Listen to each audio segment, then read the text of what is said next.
शर्त के अनुसार मैं अमृत ले आया बड़ी। अब आप सबसे पहले मेरी मां को और मुझे दास्ता से मुक्त कर दीजिए और फिर अमृत स्वीकार कीजिए।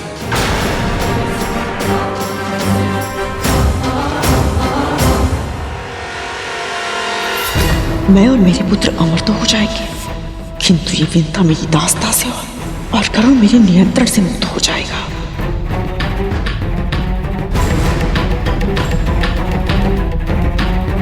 यदि अमृत मिलने के पश्चात भी कद्रुन विंता और गरुड़ को दास्ता से मुक्त नहीं किया तो मुझे स्वयं हस्तक्षेप करना होगा। यदि मुक्त होने के बाद करुण और इसकी मां ने मुझसे प्रतिशोध लेना चाहा तो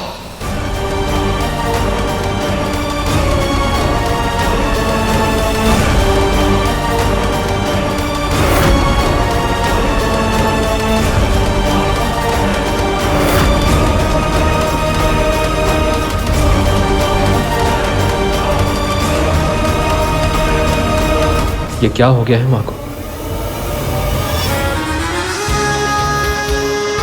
शिव जी ने एक यज्ञ के फलस्वरूप मुझे ये माला दी थी। इसे जो धारण करेगा उसे ऐसी प्रतापी संतान प्राप्त होगी जिसके नाम और यश की कीर्ति समस्त ब्रह्मांड में फैलेगी।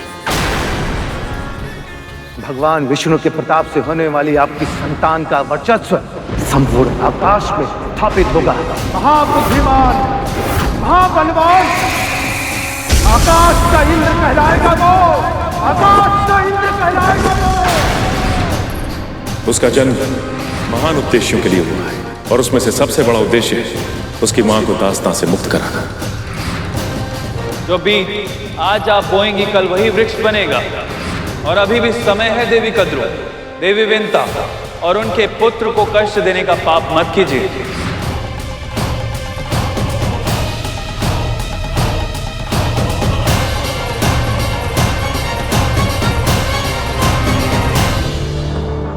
अभी अमृत मां के नेत्रों के सामने है, फिर मां किस विचारों में लीन है? क्या चल रहा है इनके दिमाग में? इतनी लंबी प्रतीक्षा अवश्य करनी पड़ी मुझे, किंतु आज मेरे प्रयास सफल होंगे। अपने स्वामी और अनेक ऋषि महर्षि द्वारा बार बार हर पग पर कितना अपमान सहा है मैंने, पर अब मेरे पुत्र अमृत पीकर अमर हो जाएंगे और फिर पूरा करेंगे वो सब जो मैंने इनके जन्म से पहले देखा था। विंता ही नहीं, दीति और अदिति के पुत्रों को भी मेरे सामने सर झुकाना होगा। सदैव सदैव के लिए जीत जाऊंगी मैं। चारों दिशाओं में मेरे ही नाम की जय जयकार होगी। खड्गेन आक्रम्य भुंजीता, खड्गेन आक्रम्य भुंजीता, वीर भोग्या वसुंधरा, वीर भोग्य वसुंधरा। माँ, क्या हो गया है आपको? आप कुछ कहती क्यों नहीं?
वो शर्त आप जीती थी माँ, फिर भी आपने उनकी दासी बनना स्वीकार क्यों किया? क्योंकि ये मेरा पश्चाताप था। ईर्ष्या के वश में अपने ही पुत्र को विकलांग बना दिया। जिस प्रकार मैं अपनी विवशता का दास बन गया, उसी प्रकार आप भी अपनी बहन की दासी बनकर रहेंगी।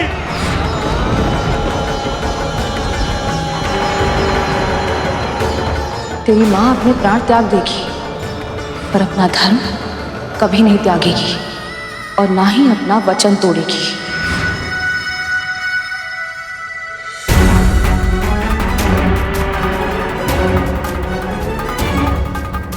धन्य है इन मां पुत्र की कर्मनिष्ठा। अपने वचन को अपना धर्म बनाकर दास्तां को इस प्रकार स्वीकार किया कि अब इनके पैर अपने स्थान को छोड़कर आगे नहीं बढ़ पा रहे। इन्हें विश्वास ही नहीं हो रहा कि ये दास्तां से मुक्त होने वाले हैं।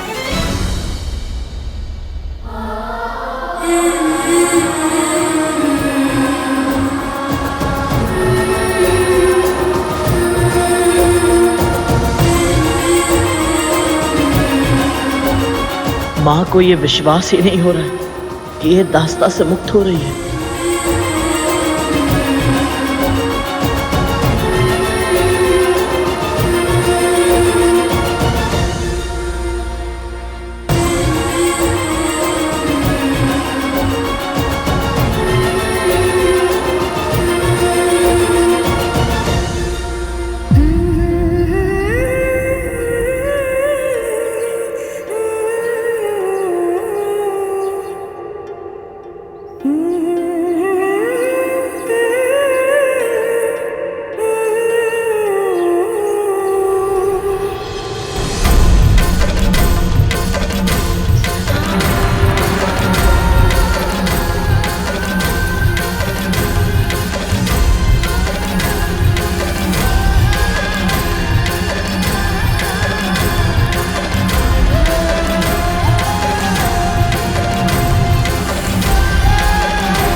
मैं महर्षि कश्यप की पत्नी विंता जीवन भर के लिए अपनी बहन कद्रू की दास्तां स्वीकार करती हूँ।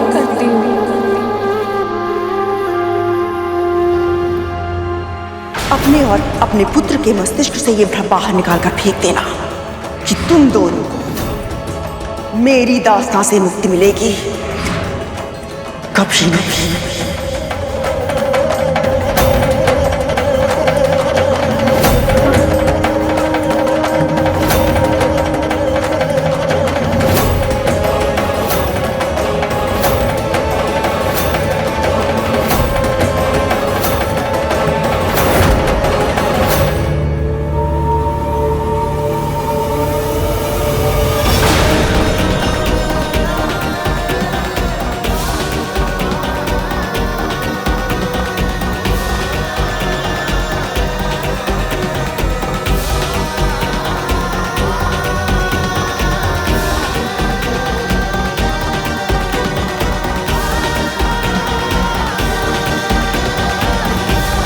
प्रभु विष्णु तुझे अमृत नागों को सौंपने कभी नहीं देंगे, और ऐसे में यदि वही तेरे सामने आ गए तो आपके लिए मैं उनसे भी टकरा जाऊंगा माँ। मेरे लिए मेरी माँ की मुक्ति ही सबसे पहला धर्म है।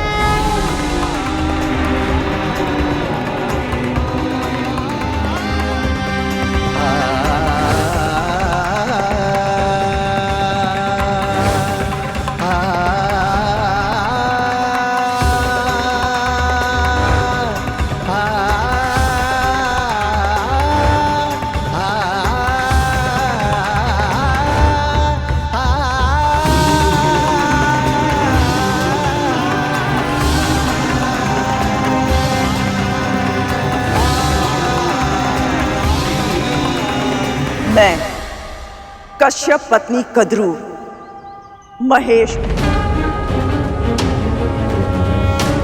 ब्रह्मा विष्णु पंचतत्व जल वायु अग्नि आकाश और पृथ्वी को अन्य सभी देवी देवताओं को साक्षी मानकर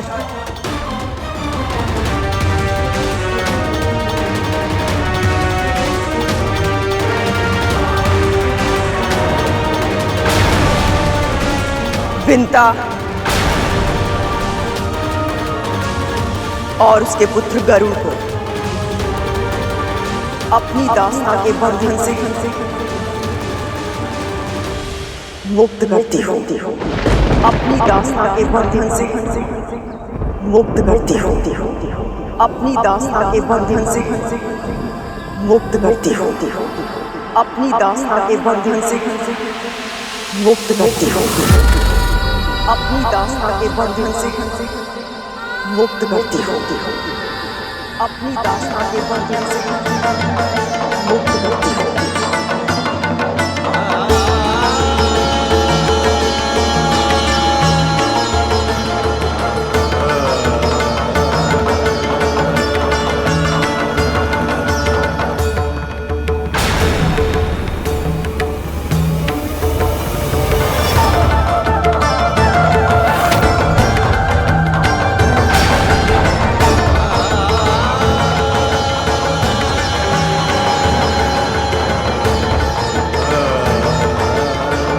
ऐसा लग रहा है जैसे हम देवताओं पर मनुष्यता का ऋण था जो आज उतर पाया है।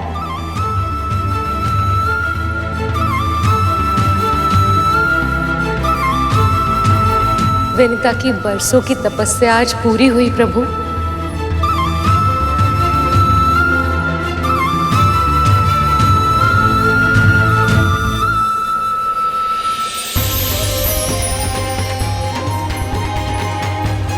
सभी देवी देवताओं, सभी ऋषि मुनियों, मेरी वंदना स्वीकार करें। आज आप सबके आशीर्वाद से ही ये प्रसंग दातित हो गया है। ये तो इन दोनों की नियति थी। आप दोनों ने ऐसे पुत्र की कामना की थी जो विश्व में मात्र पितृ भक्त के नाम से जाना जाए, और आपके आराध्य प्रभु विष्णु ने ये सारी लीला इसीलिए रची ताकि संसार की सारी संतानों के लिए गरुड़ एक उदाहरण बन सके।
आज माँ को मुक्त करवा के गरुड़ ने मेरे श्राप से माँ को मुक्त कर दिया। तुम्हारा कोटि कोटि धन्यवाद गरुड़।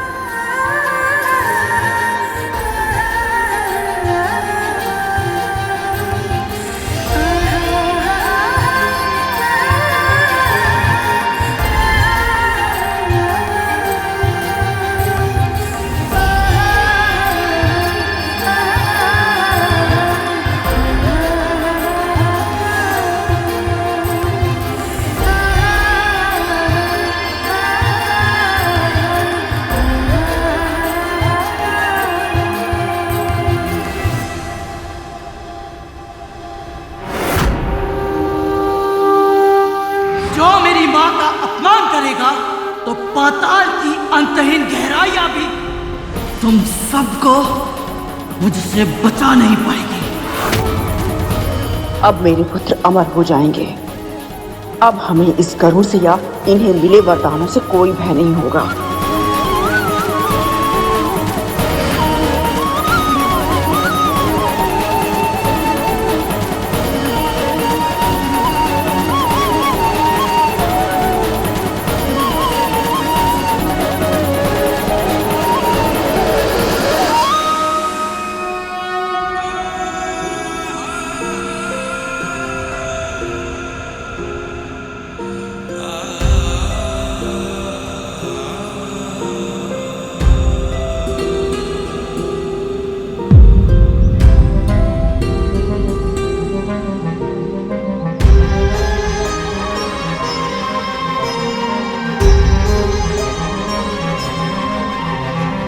ऐसा लग रहा है जैसे मुझ पर से एक बड़ा बोझ हट गया। इतना स्वतंत्र पहले कभी अनुभव नहीं हुआ। आपने अपना वचन पूरा किया। आपका बहुत बहुत आभार, बहुत बहुत धन्यवाद।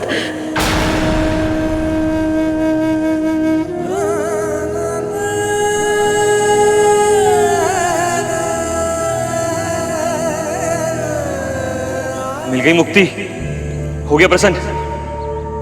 अब ला कलश मुझे दे, कलश मुझे दे गरुड़। अब वचन तुझे पूरा करना है गरुड़। ला अमृत दे हमें। अमृत हमें दे गरुड़, हमें दे गरुड़। नहीं नहीं हमें अमृत, अमृत दे दे हमें, दे अमृत। गरुड़ गरुड़ अमृत दे हमें। गरुड़ अमृत मुझे दे, मैं इसका पहले पान करूंगा। मैं पान करूंगा पहले इसका। नहीं नहीं मुझे दे, मैं पान करूंगा। गरुड़ अमृत इधर दे। गरुड़ अमृत मुझे दे। गरुड़ अब तो तू और तेरी मां मुक्त हो गए हैं ना। बस मेरी एकमात्र इच्छा पूरी कर दे। अमृत दे दे मुझे।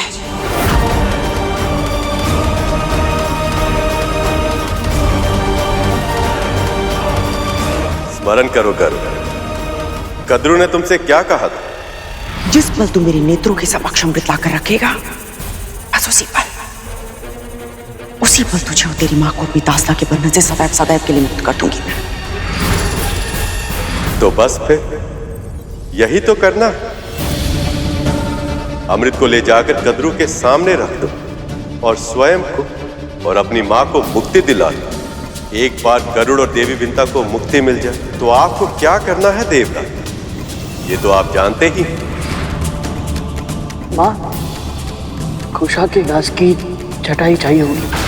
अमृत को भूमि पर रखना उचित नहीं है ना।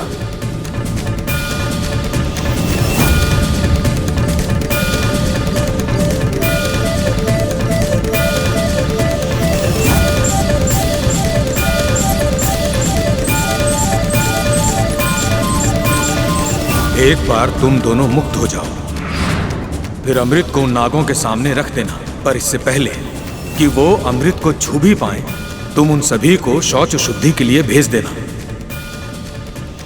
फिर मैं जाकर अमृत वापस ले आऊंगा।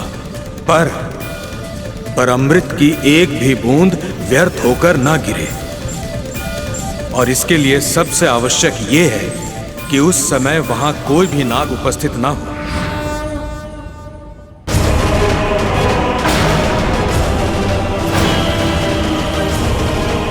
आपने ये तो बता दिया इंद्रदेव कि क्या करना है, परंतु कैसे करना है ये नहीं बताया। बड़ी माँ और ये सभी नाग अमृत के लिए बहुत आतुर हैं।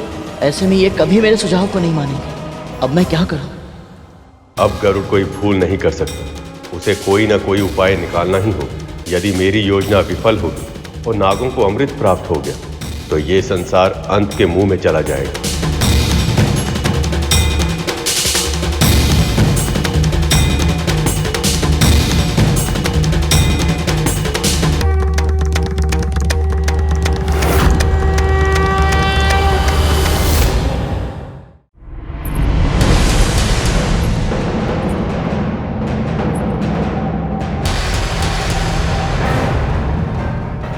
क्या करने का प्रयत्न कर रहा है?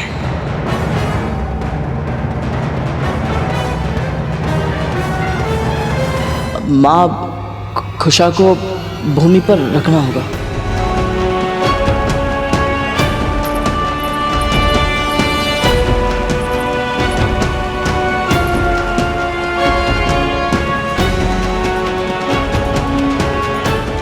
गरुड़ अपने अंश से नागों को रोकने का अच्छा प्रयास कर रहा है, बस वो प्रभु की योजना को पूर्ण करने में सफल हो जाए।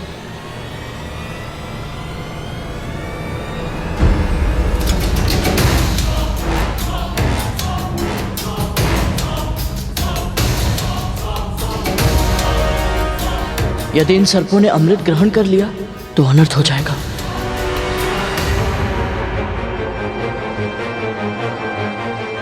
इनकी इतनी महत्वाकांक्षा है कि अमर होने के पश्चात ये सारे लोक पर आक्रमण कर उन पर शासन करेंगे। कैसे रोकूं इन्हें?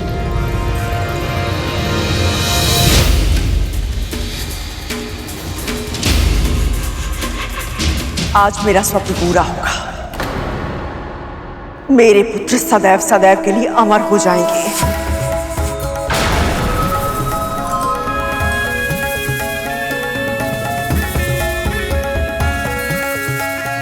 रुक जाइए, रुक जाइए।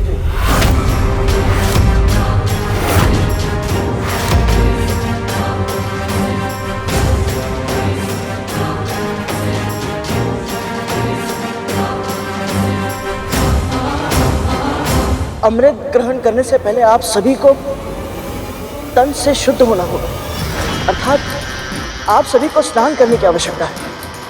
तन शुद्ध हो तो किसी भी शुद्ध वस्तु का प्रभाव अधिक होता है। किंतु स्नान ना करने से अमृत का प्रभाव समाप्त तो नहीं हो जाएगा ना गरुड़? तो फिर विलंब क्यों करें? अस्वच्छ तन से छुओगे तो अमृत का प्रभाव समाप्त नहीं होगा, परंतु पाप अवश्य मिलेगा, है ना मां?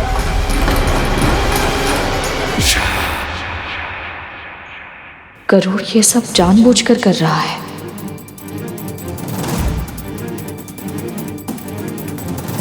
जब भगवान का प्रसाद बिना स्नान किए छुआ नहीं जाता, तो अमृत तो विश्व का सबसे बड़ा प्रसाद है। शुद्ध तन के साथ ग्रहण किया जाए तो सात्विकता बढ़ती है, और सात्विकता से प्रसाद का प्रभाव।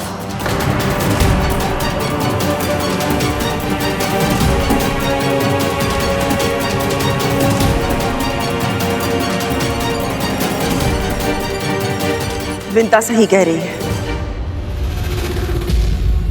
शुद्धिकरण करके ही अमृत ग्रहण करना होगा।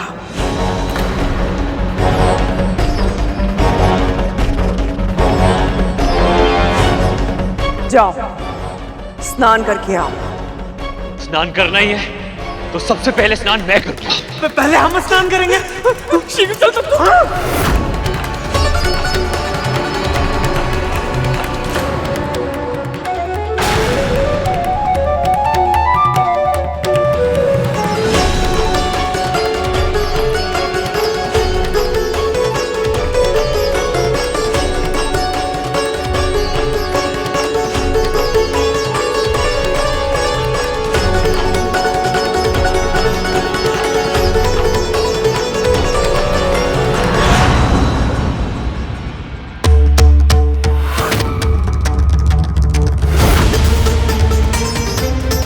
देवराज माँ,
अमृत कहाँ गया?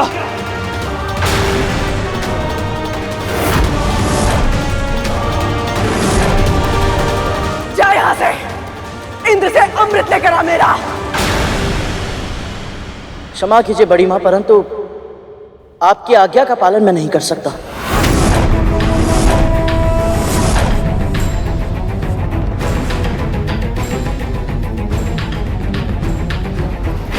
इतना तो साहस, तू मेरी आज्ञा मानने से मना कर रहा है?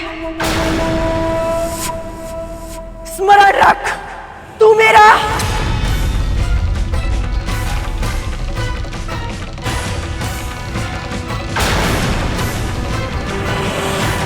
इसने हमारे साथ छल किया है मां। तू आज मैं ऐसे दंड दे के रहूंगा।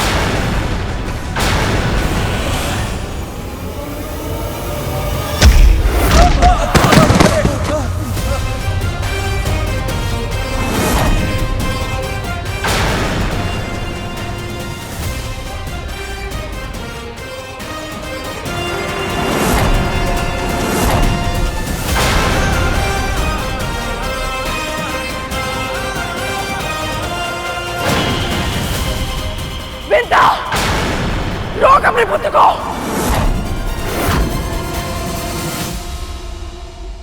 नहीं दीदी,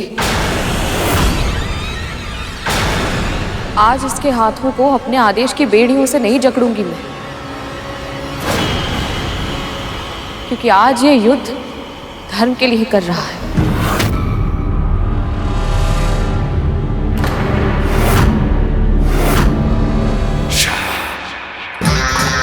अमृत की बूंद अवश्य ये तब गिरी होगी जब कलश इस चटाई पर रखा गया था।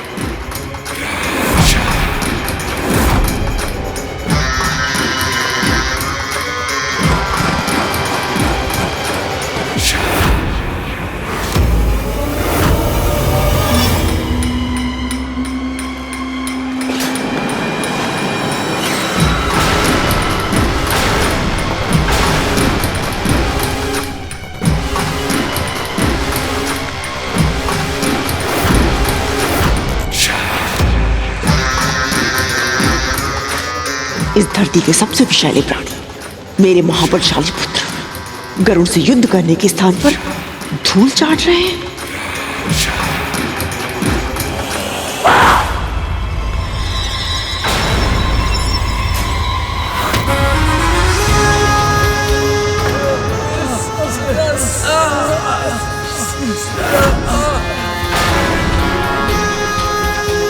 तो ये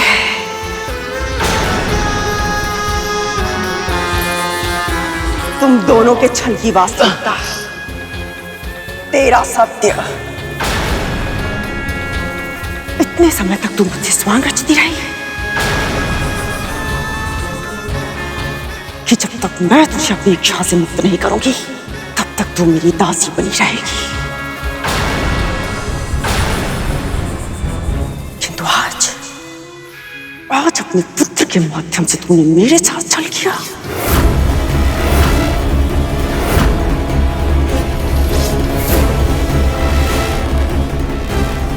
ऐसा नहीं है दीदी, कोई छल नहीं किया मैंने आपके साथ। माँ किसी के साथ छल नहीं कर सकती। इन्हें इसके बारे में कुछ नहीं पता था। अर्थात तुझे पहले से सब कुछ पता था, फिर भी तूने उस इंद्र का साथ दिया। कृतज्ञ।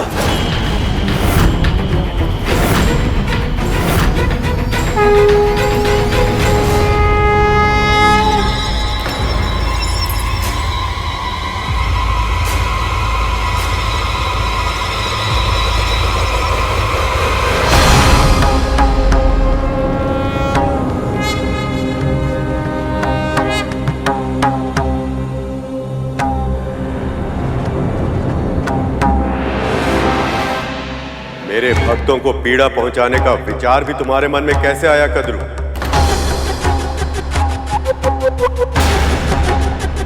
जिस छल के कारण तुम गरुड़ को चोट पहुंचाने जा रही थी, तुम्हारे साथ वो छल इसने नहीं, मैंने किया।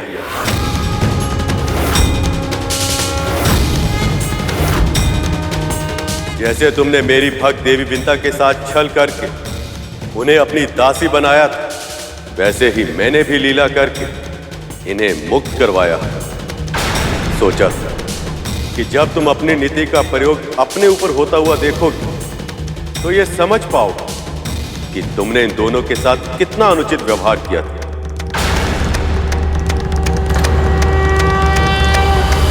पर तुम्हारे मन में अब भी पश्चाताप नहीं, प्रतिशोध है। तुम्हें क्या लगता है कद्रू, यदि कोई वस्तु तुम्हें मैं ना था तो क्या तुम उसे अनाधिकार ले पाओगे? सत्य तो यह है कद्रू कि तुम और तुम्हारे पुत्र अमृत की एक बूंद तो क्या उसकी आभा के भी योग्य नहीं।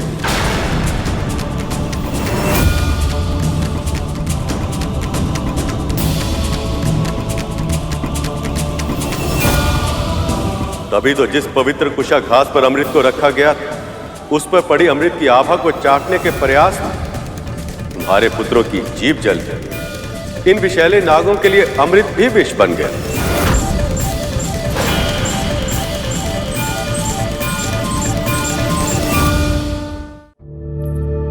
नहीं प्रभु, मेरे पापों का दंड मेरे पुत्रों को मत दीजिए, इनकी पीड़ा को समाप्त कर दीजिए। ये तो तुम्हारे पुत्र भी जानते हैं कद्रू कि ये अमृत पाने के योग्य नहीं, पर इनके भीतर का लोभ इतना अधिक बढ़ गया कि इन्होंने सत्य से मुंह मोड़ लिया। इनके व्यक्तित्व का निर्माण तुम्हारे आधार पर हुआ है कद्रू, और तुम्हारी तो विशेषता ही है मन में कुछ रखना और जीभ से कुछ और कहना। इसलिए आज से सभी नागों की जीभ 2 भागों में बंट जाएगी।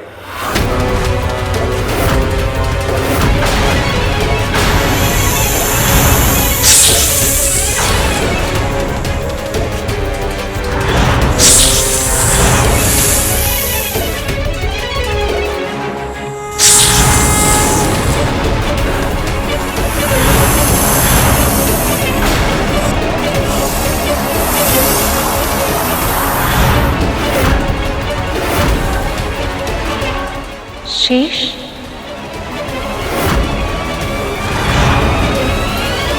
क्या हुआ वासुकी?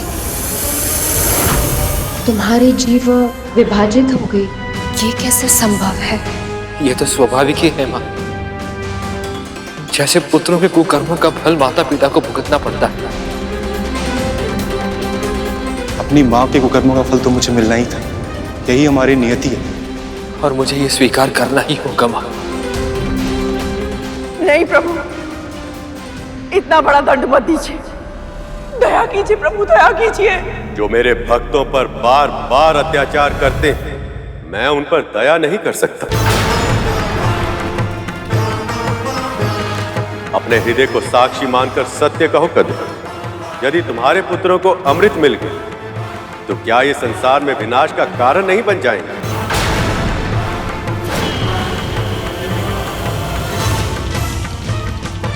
क्या ये अपने विष से अकारण ही प्राणियों की हत्या कर संसार का संतुलन नहीं बिगाड़ेंगे?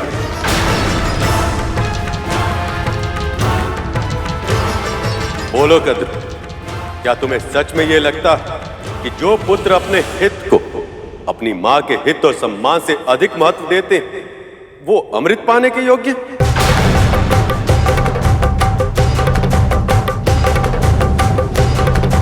यदि नागों को अमृत मिल जाता और असुर अमृत छीनने के लिए नागों पर धावा बोल देते, क्या तुम्हारे पुत्र अमृत की रक्षा कर पाते?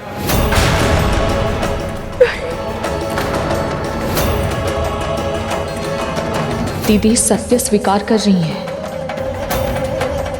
और दूसरी ओर ये गरुड़ है कद्रू, मुझे ये स्मरण करने की आवश्यकता नहीं कि इसने बिना किसी स्वार्थ के अमृत पाने में कितनी बड़ी भूमिका निभाई, केवल इसलिए ताकि मैं असुर गुरु शुक्राचार्य की संजीवनी विद्या का सामना करने के लिए अमृत रूपी अस्त्र देवताओं को प्रदान कर संसार में फिर से संतुलन स्थापित कर सकूं। और जानती हो सबसे विशेष बात क्या है? गरुड़ के सामने अमृत पान करने का अवसर एक बार नहीं, 2-2 बार आया था। पर इसने लोभ से अमृत की ओर देखा तक नहीं। एक बार भी इसके मन में अमृत पीने का विचार तक नहीं आया। यहां तक कि मैंने इसे अमृत पीने की अनुमति भी दे दी, किंतु तब भी इसने मना कर दिया। इस अमृत को तुम्हें स्वयं पीना होगा। परंतु मैं अमृत ग्रहण नहीं कर सकता, और यदि मैंने अमृत पी लिया, बड़ी माँ को बहुत दुख होगा प्रभु।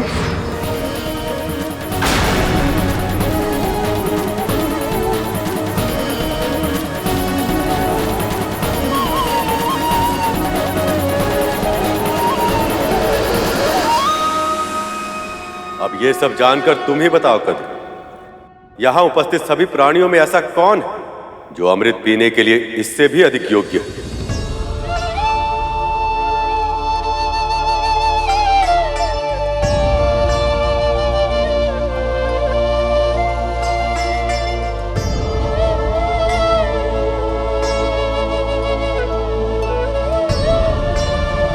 तुमने आज तक जो भी किया है कद्रू, उसके लिए तुम दंड की पात्र हो।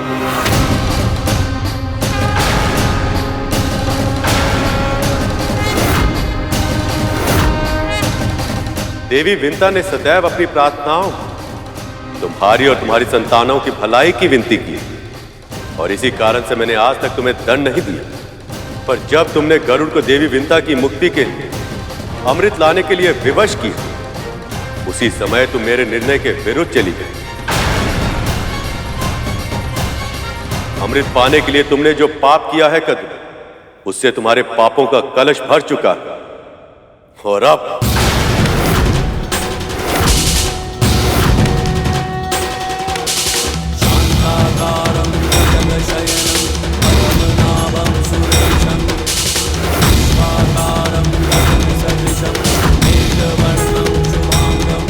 प्रभु, आपकी और माँ की कृपा से मुझे और मेरे पुत्र को मुक्ति तो मिल गई है, पर अपनी बहन और उनकी संतानों को दुखी देखकर मैं सुख से कैसे रह पाऊंगी?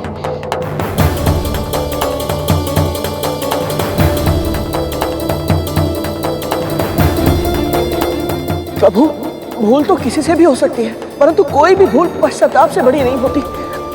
बड़ी माँ और मेरे भाइयों को पश्चाताप करने का एक अवसर दे दीजिए प्रभु, दया कीजिए।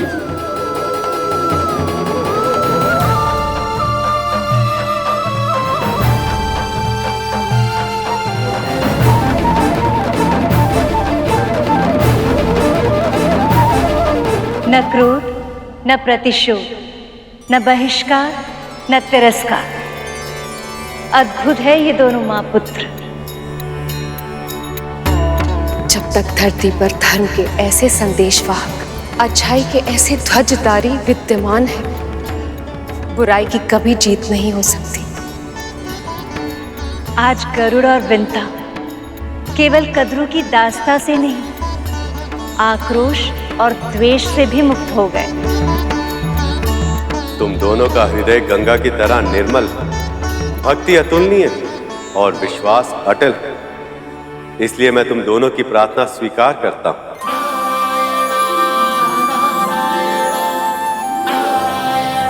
पर मैं ये भी चाहता हूं कि तुम सभी को सदैव ये स्मरण रहे कि तुम दंड पाने के ही योग्य हो, और संसार को भी सदैव ये स्मरण रहे कि किसी निर्दोष को सताकर, उसके साथ अनुचित व्यवहार कर कोई भी प्राणी सुख और शांति का जीवन व्यतीत नहीं कर सकता।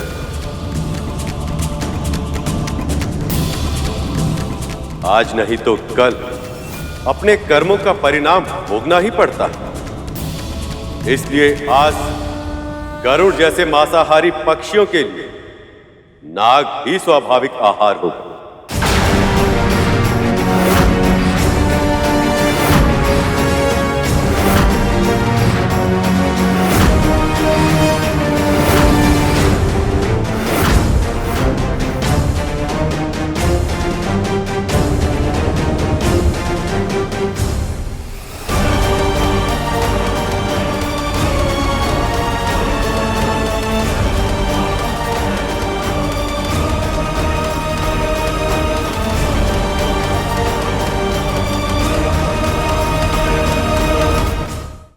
जिस प्रकार अब तक उसकी मां का जीवन तुम सबकी भय की छाया में बीता है, वैसे ही तुम सबको जीना होगा।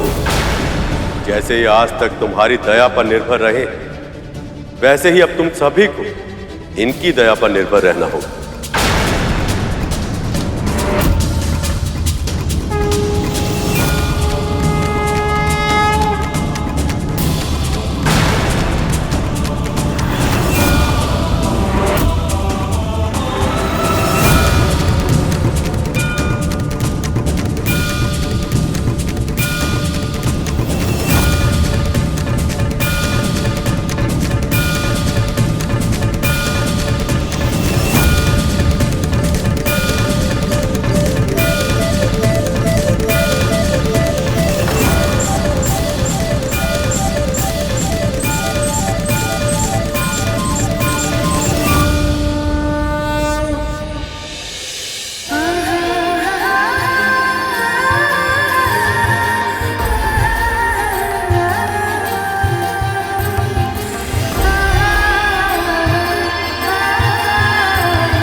देव, आप ये सब? ये तो मैं आपका आभार व्यक्त कर रही हूँ प्रभु।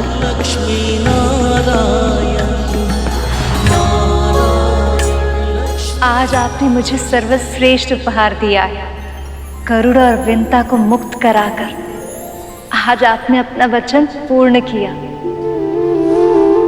ये कृपा आपने केवल मेरे छोटे भाई विंता मां पर नहीं, मुझ पर भी की है प्रभु। शेषनाग, बताओ, मन में इच्छा क्या है? गरुड़ और विमाता विंता का भी उद्धार हो जाए। आपका कोटि कोटि धन्यवाद। देव, शेष, इसमें मैंने कुछ नहीं किया। ये सब देवी विंता की श्रद्धा और धैर्य का परिणाम है, और उसमें सहायक बना गरुड़ का विवेक और साहस। स्वामी, अब तो वो मुक्त हो गए। आप गरुड़ को अपना वाहन बना लीजिए ना। बात अभी आपकी एक इच्छा पूरी हुई नहीं कि आपने दूसरी इच्छा भी प्रकट कर दी। मैं क्या करूं प्रभु, गरुड़ है ही इतना अच्छा। ये सत्य है कि गरुड़ अपनी सभी परीक्षाओं में सफल रहा है। इसके अतिरिक्त मानसिक और शारीरिक रूप से भी वो मेरी सेवा के लिए तैयार है, पर अब उसे भावनात्मक रूप से तैयार होना है। अभी अभी तो उसने अपनी मां को मुक्त कराया, इससे पहले कि वो दोनों एक दूसरे से फिर अलग हो जाए, उन्हें कुछ समय तो साथ में बिताना ही होगा।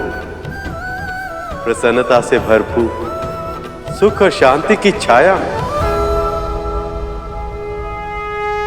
सत्यवचन प्रभु, सत्यवचन।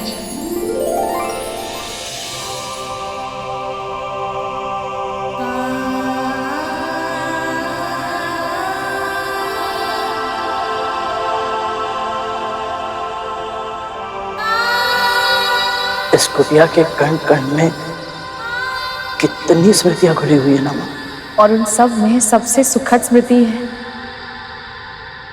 भगवान दत्तात्रेय की। दासत्व का जो दंश तुझे दिन प्रतिदिन दसता है, अब तुझे उस दासत्व से मुक्ति मिल जाएगी।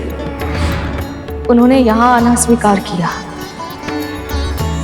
कितने दिन इसी कुटिया में बिताए उन्होंने, और यही हमें वरदान भी दिया।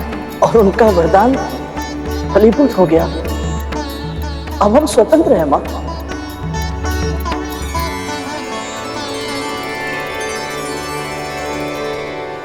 मां, एक शर्त।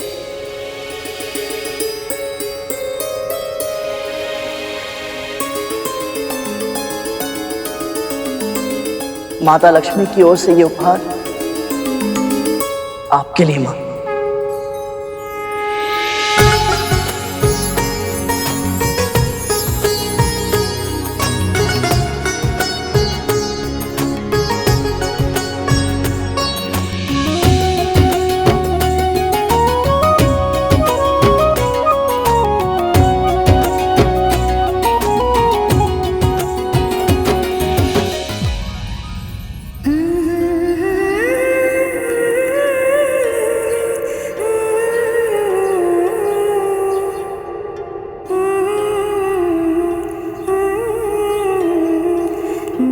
कितनी बार आपको महारानी के रूप में देखने की कल्पना की थी मैंने। आज मेरी इन आंखों ने जीवन भर का सुख एक साथ पा लिया माँ। अब समय आ गया है अपने उस घर लौटने का जिस पर तुम दोनों का अधिकार है।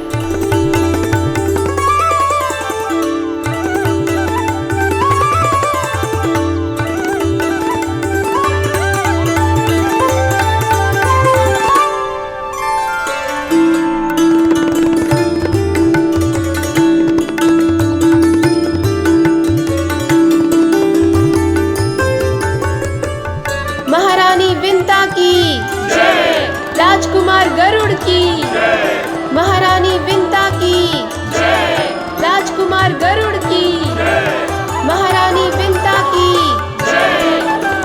आपके महल में आपका बहुत बहुत स्वागत है महारानी जी।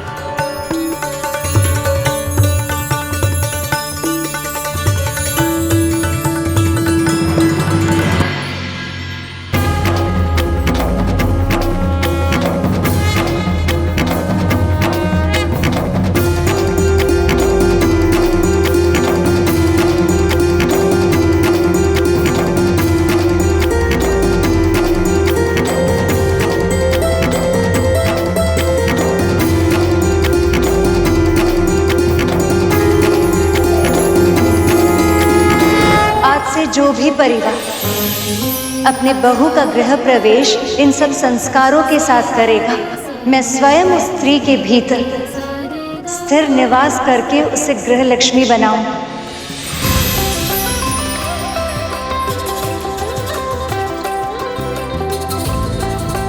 उसके शुभ हाथों से हल्दी के छाप उस घर के कष्ट और रोगों को मुक्त करेंगे।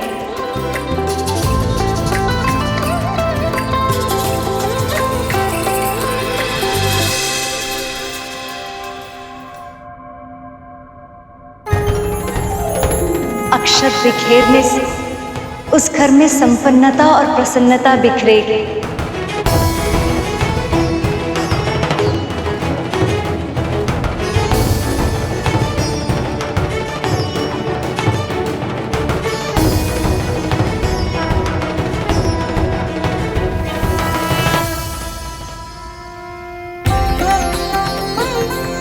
और आलते से रंगे हुए उसके पच्चे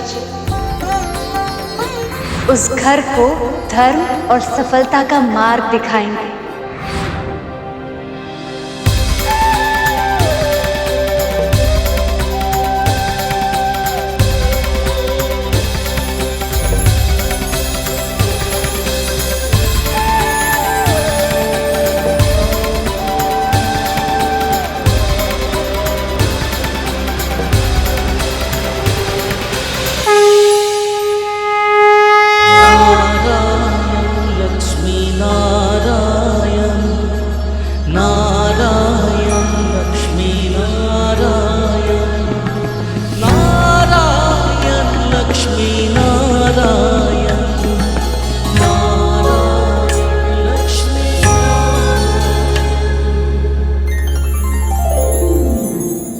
गरुड़ ने असंभव को संभव कर दिखाया।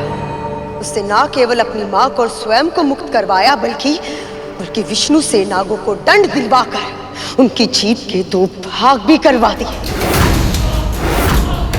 बस इतना ही पर्याप्त नहीं था, नागों को अपने जैसे मांसाहारी पक्षियों का आहार भी घोषित करवा दिया। विष्णु ने हमारे साथ भी छल किया है और कद्रू के साथ भी। हमें इसका प्रतिशोध लेना होगा बलि। लेंगे मां, इसका प्रतिशोध अवश्य लेंगे। मैं एक बार गुरुदेव आज्ञा का पालन ना करने की भूल कर चुका हूं मां, अब दोबारा नहीं करूंगा। असुरों ने अपने गुरु की आज्ञा की अवहेलना का परिणाम देख लिया है। अब ये ऐसी भूल भविष्य में नहीं करेंगे। प्रभु, माँ, मैंने कभी स्वप्न में भी नहीं सोचा था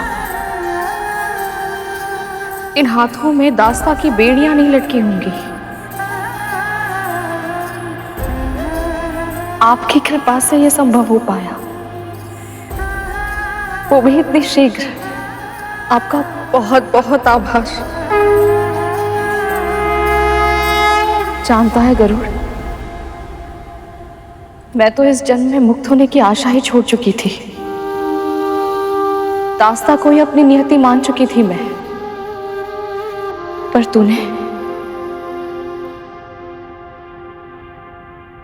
मेरी बेड़ियां तोड़ने का संकल्प लिया और उसे पूरा भी कर दिखाया। आपने मेरे और अरुण भैया के लिए कितनी पीड़ा भोगी है माँ, कितना कुछ सहा है। फिर आपके साथ अन्याय होते देख मैं शांत कैसे रह पाता? तेरी अशांति से मुझे भय लगता था गरुड़, इसलिए तो मैं तुझे रोका करती थी। पर कहीं ना कहीं मैं जानती थी तू अपनी हट कभी नहीं छोड़ेगा। मुझे मुक्त कराने के लिए हर संभव असंभव कार्य करेगा तू, और तूने किया गरुड़। मुझे मुक्त करा लिया तूने।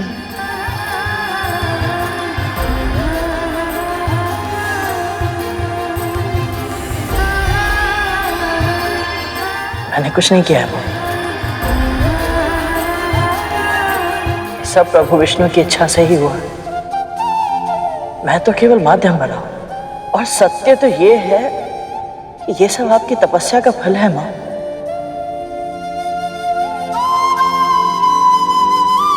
और श्री नारायण का आशीर्वाद।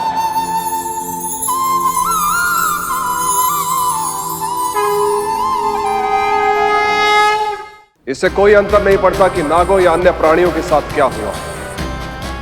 मेरे लिए असुरों का हित सबसे अधिक महत्वपूर्ण है, इसलिए मैं बस गुरुदेव शुक्राचार्य की आज्ञा का पालन करूंगा।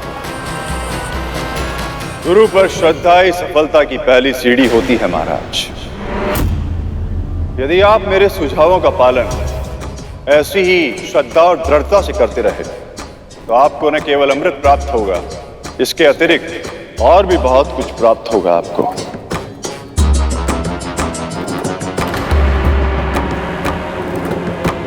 आपकी हर महत्वाकांक्षा पूर्ण होगी, आपका हर स्वप्न वास्तविक बनेगा। पर कैसे गुरुदेव, कैसे?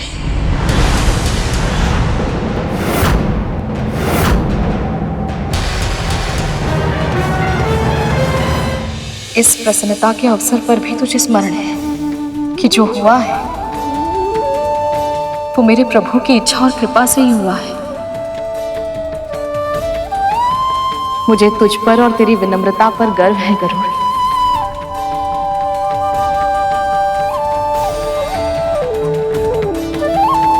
मैं दीदी और उनके पुत्रों के लिए भोग बनाती हूँ।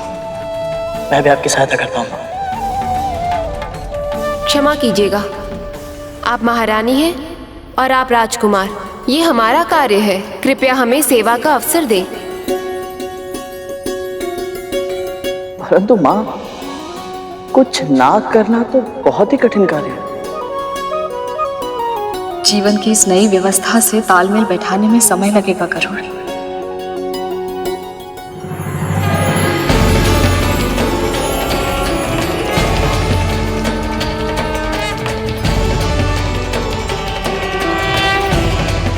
ये कैसे ध्वनि है?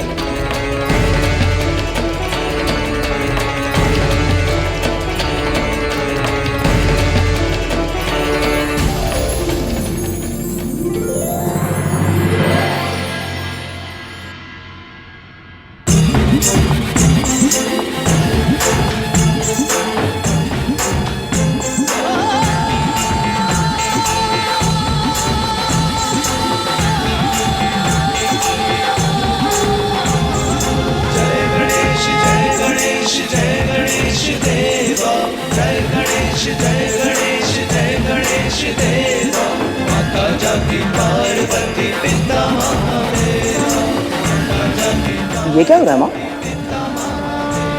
अब गणेश चतुर्थी आरंभ हो गई है गरुड़। ये सब भगवान गणेश को अपने घर लेकर जा रहे हैं।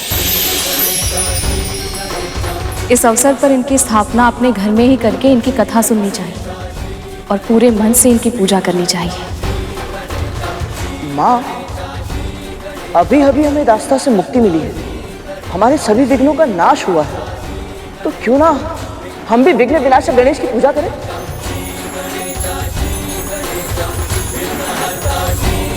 ये तो बहुत ही उत्तम विचार है गरुड़। हमारे नए जीवन के लिए इससे उत्तम आरंभ और क्या हो सकता है। हम ऐसा ही करेंगे पुत्र। विघ्न विनाशक, लंबोदर, वक्रतुंड, गजानन महाराज गणेश की पूजा हम अवश्य करेंगे।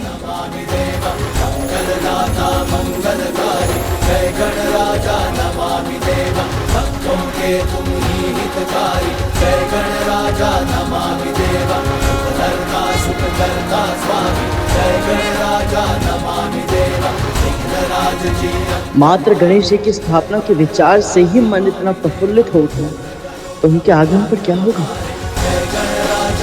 इस समय देवता प्रसन्न हैं देवी। कद्रू और नाग दुखी हैं, विंता और गरुड़ संतुष्ट हैं, क्योंकि जब महाराज बलि अश्वमेघ यज्ञ को पूर्ण करेंगे तो संसार का संतुलन फिर से बदल जाएगा। भले ही आज विष्णु जीत गए हैं, किंतु जैसे ही महाराज बलि का यज्ञ पूर्ण होगा, तीनों लोकों पे उनका शासन होगा। त्रिभुवन के सुख, समृद्धि और ऐश्वर्य का हर साधन उनके पास होगा।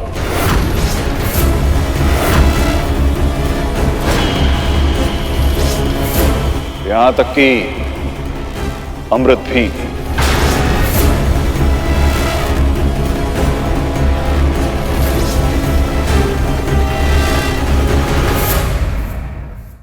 गुरुदेव, आपकी सहायता के कारण ही न केवल गरुड़ हमें मुक्त करा पाया, बल्कि ऐसे अकल्पनीय कार्य करते समय धर्म का पालन भी कर पाया। हम तो केवल माध्यम हैं देवी। जो होता है प्रभु विष्णु की इच्छा से ही होता है। हमने केवल इसकी कुंडलिनी को जागृत किया है देवी, पर धर्म के पालन के लिए आवश्यक संस्कार वो तो इसे आपने ही दिए। इसीलिए तो कहते हैं कि हर शिशु की पहली गुरु उसकी मां ही होती है।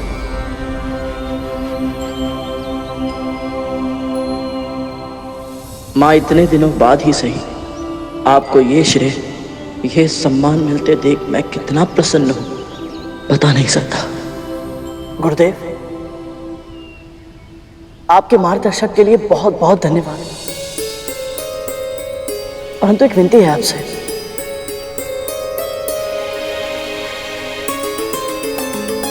कैसी विनती करूं? हमारे मन में गणेश चतुर्थी का उत्सव मनाने की बहुत इच्छा है, और हम सोच रहे हैं कि यदि आप दोनों इस पूजा के लिए पुरोहित कर्म करना स्वीकार कर लें तो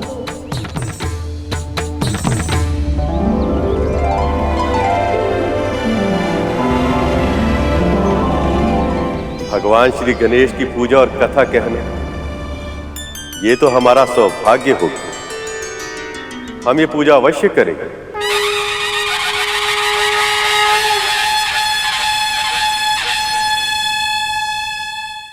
जानते हैं मूषक जी, जन्मदिन का सबसे बड़ा लाभ ये है कि इस दिन माँ के भोजन में विशेष प्रेम छलकता है। मैं ये जानने के लिए व्याकुल हूँ कि माँ आज क्या पका रही हैं, पर उन्होंने तो मुझे भीतर प्रवेश करने से ही मना किया हुआ है। आपकी इच्छा पूरी ना हो तो आपके इस भक्त के होने का लाभ ही क्या प्रभु? मैं बस अभी गया और अभी आया। गणेश अवश्य ही ये स्वादिष्ट भोजन खाने को आतुर हो रहा होगा।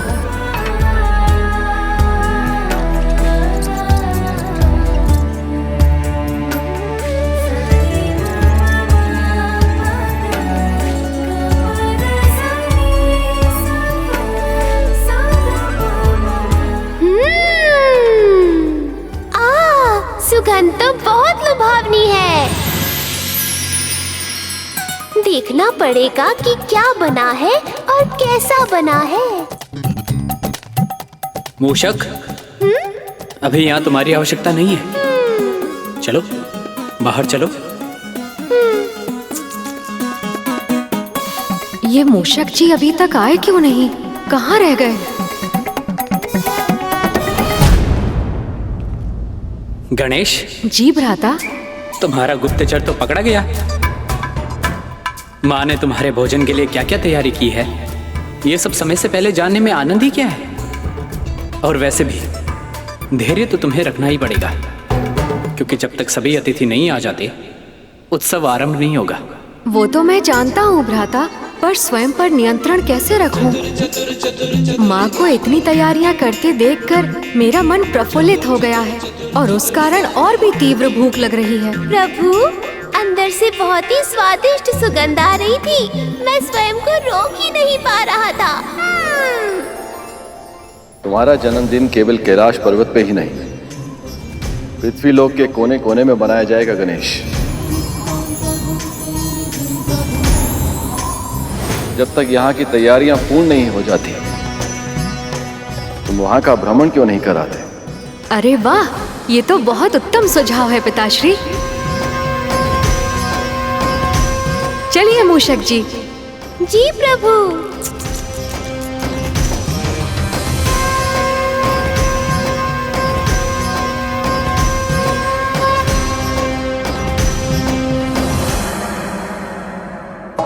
गुरुदेव, पंडाल भी बन गया और मंच भी सज गया। अब बस पूजा सामग्री की आवश्यकता है गरुड़। अभी प्रबंध करता हूँ गुरुदेव।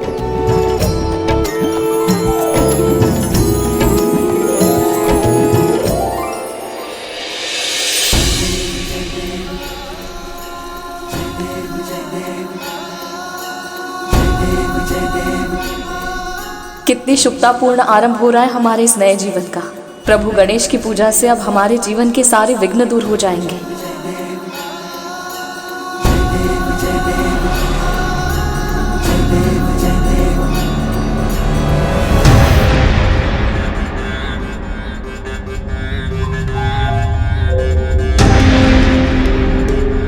न जाने क्यों आज ये हाथ सध ही नहीं रहा। कभी कान ठीक से नहीं लग रहा तो कभी सूंड ठीक से नहीं बैठ रही। हे गणपति, सहायता कीजिए। यदि मन में विचारों का प्रवाह इतनी तीव्र हो, तो हाथ कैसे सदेगा धीरे? ईश्वर को साकार करने के लिए स्थिर चित्त की आवश्यकता होती है। मेरा मन ये सोचकर विचलित है गुरुदेव कि घर में इतनी बड़ी पूजा है, फिर भी कद्रू दीदी और उनकी संतानें इसमें सम्मिलित नहीं हो रही। जो हमारे नियंत्रण में नहीं होता, उसकी चिंता करने से कभी कोई लाभ नहीं होता देवी। हमें केवल अपना कर्म करना होता। आप पूरी श्रद्धा से इस पूजा कथा को प्रारंभ कीजिए। गणाधिपति की यदि इच्छा हुई तो तुम्हारी बहन कद्रू को उनका आशीर्वाद अवश्य मिलेगा।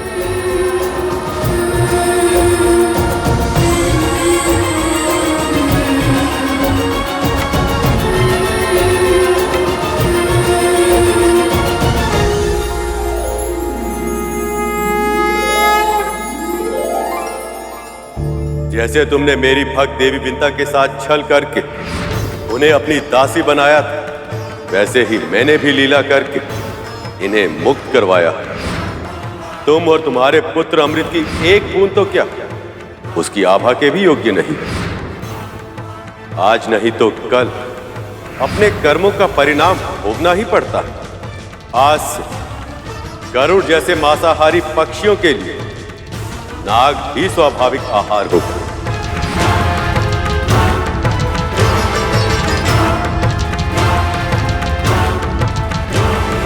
महारानी, आपके मस्तक की पीड़ा के लिए औषधि का लेप।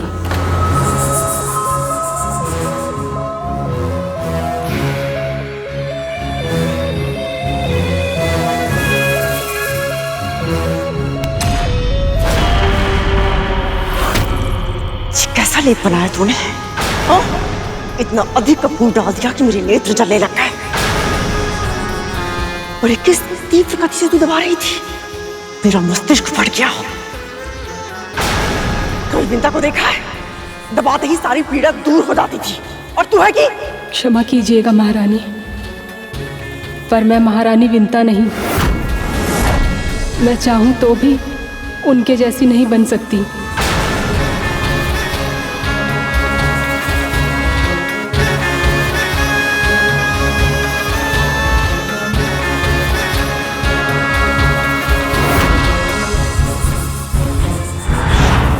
अब समझ आया, तूने एक दासी नहीं अपनी बहन को खोया है। कितनी बार तुझे समझाया जो तू कर रही है वो अनुचित है कद्रू, किंतु फिर भी तूने मेरी एक बार भी नहीं सुनी। तूने वही किया जो तेरे मन ने कहा। किंतु कद्रू, अभी भी देर नहीं हुई है। विंता से क्षमा मांग ली और अपने बीच की दूरियों को सदा सदा के लिए समाप्त कर दे। भगवान गणेश की पूजा तुम दोनों के जीवन में नया अध्याय लेकर आएगी। यदि तू अपने पश्चाताप के जाल में नहीं फंसना चाहती है तो उठ और क्षमा मांग विंता से। उठ कद्रू।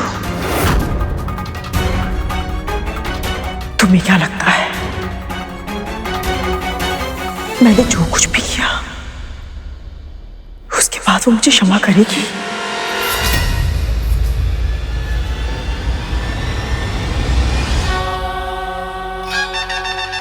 ये ध्वनि कैसी है?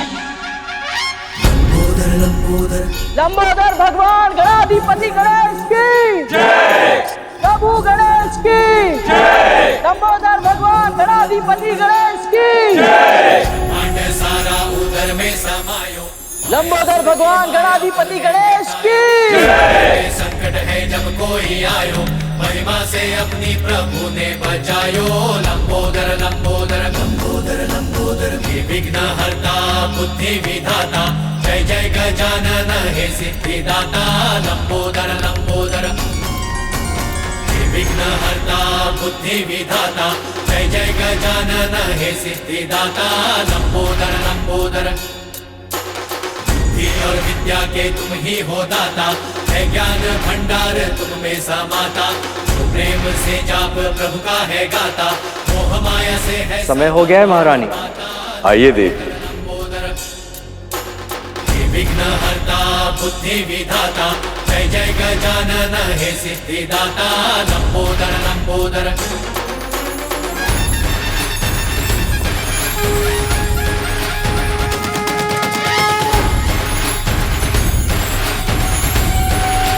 लंबोदर भगवान गणाधिपति गणेश की जय।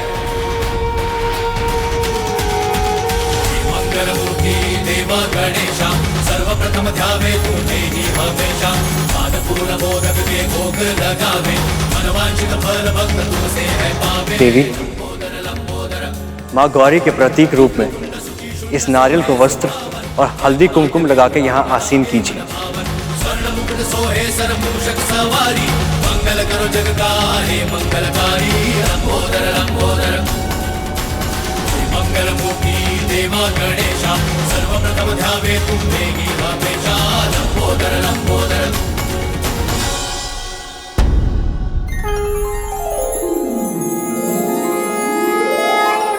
अभी ये मूर्ति पार्थिव मिट्टी से बनी और मिट्टी के समान, और ये तब तक मिट्टी ही रहेगी जब तक इसकी प्राण प्रतिष्ठा नहीं की जाती। किंतु प्राण प्रतिष्ठा हो जाने के बाद साक्षात देवता इसमें निवास करते हैं, और तब इसकी सेवा भी वैसे की जाती है जैसे कि किसी जीवित प्राणी की जानी चाहिए। उचित समय पर भोग, स्नान, आरती सभी कार्य करने होते हैं, और ध्यान रहेगा ऐसा ना करने पर दोष लगता है।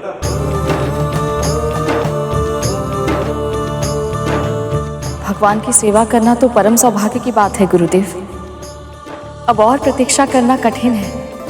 कृपया शीघ्र ही प्राण प्रतिष्ठा कर दीजिए।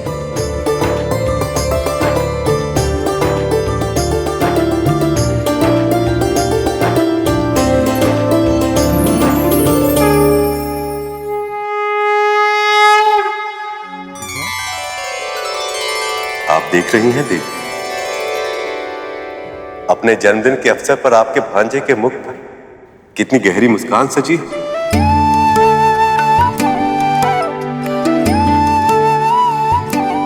मुस्कुराहट गहरी अवश्य है और साथ ही अर्थपूर्ण भी। और इसका क्या कारण है, ये रहस्य तो गणेश स्वयं ही बताएंगे। भगवान की मुस्कुराहट का एक ही रहस्य होता है मामी श्री, भक्तों की प्रसन्नता।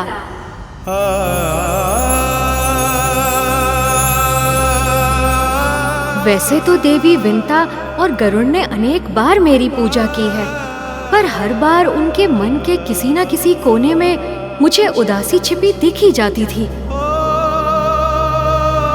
परंतु आज पहली बार दास्ता से मुक्त होने के बाद जब उन्होंने मुझे प्रणाम किया तो मुझे उनके भीतर के उल्लास का आभास हुआ मामी श्री। हम सब भी बहुत प्रसन्न हैं कि उन दोनों ने ये पूजा करने का निर्णय लिया है। इससे उनका वातावरण भी सात्विक होगा और उनके नए परिवार के साथ सामंजस्य स्थापित करने के लिए शक्ति भी मिलेगी।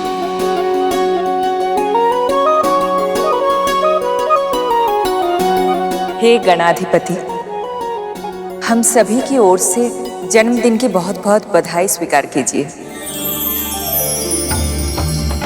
इतने समय से असुरों का शासन होने के कारण न केवल देवलोक में बल्कि पृथ्वी लोक में भी उदासी छाई हुई थी, पर अब गणपति का जन्मदिन मनाकर सभी स्थानों पर प्रसन्नता छाएगी। शुभ का आगमन होगा और सभी विघ्न बाधाएं अपने आप दूर हो जाएंगे। अभिषेक संपन्न हुआ।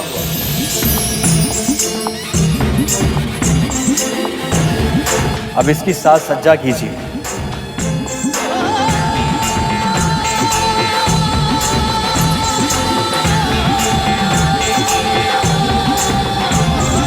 जय गणेश जय गणेश जय गणेश देवा, जय गणेश जय गणेश जय गणेश देवा। माता जाकी पार्वती पिता महादेवा, माता जाकी पार्वती पिता महादेवा। पुत्र, ये तुम्हारे लिए।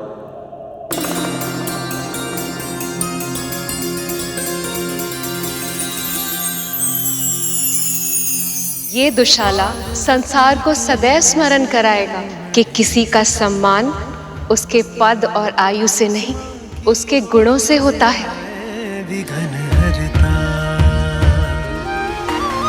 अद्भुत बालक परमा प्रेम लुटाती, प्रथम देवता जग में उसे बनाती। हाँ, प्रथम देवता जग। समृद्धि का प्रतीक अपनी मामी का ये उपहार स्वीकार करो गणेश।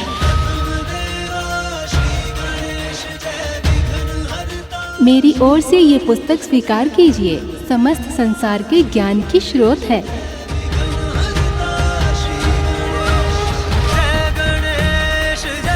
गणाधिपति, मैं सभी देवताओं की ओर से ये फूल और ये मोदक आपको अर्पित करना चाहता हूँ।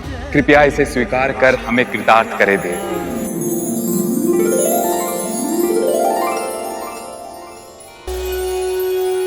ये ले गणेश, तेरे प्रिय मोदक। क्या हुआ? थोड़ी देर पहले तो बहुत तीव्र भूख लगी थी। आपके स्नेह का मान तो मैं अवश्य रखूंगा माँ, पर एक माँ पृथ्वी पर भी है जिनके प्रेम का सम्मान करना ही होगा मुझे, क्योंकि वो भी बहुत प्रेम से भोग लगा रही हैं।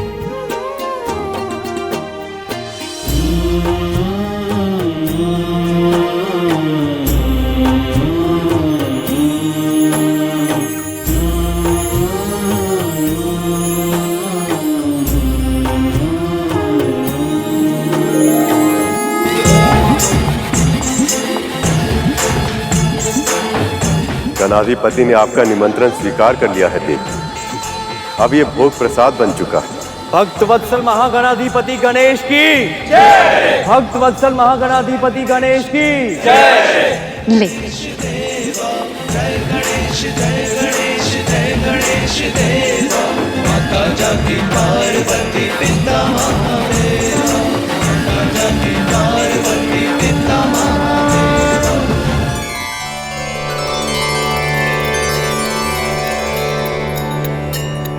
लीजिए गुरुदेव, सबसे पहले प्रसाद आप लीजिए।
इतने वर्षों में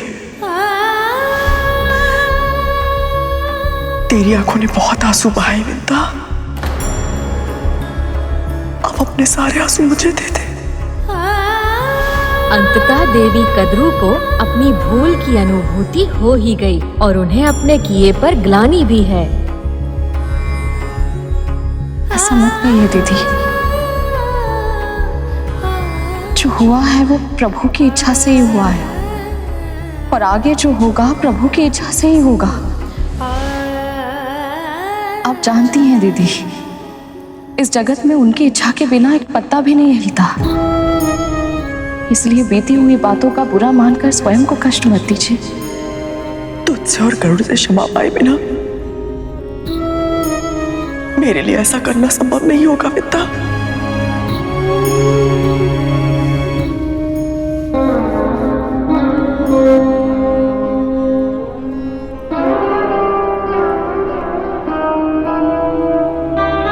बड़ी माँ, माँ ने तो आपको कभी दोषी नहीं माना। और रहा प्रश्न मेरा, तो आप मेरी बड़ी माँ हैं। यदि भावनाओं में बहकर मैंने आपके हृदय को चोट पहुंचाई है, आपको कष्ट दिया है, तो आपसे क्षमा मांगता हूं।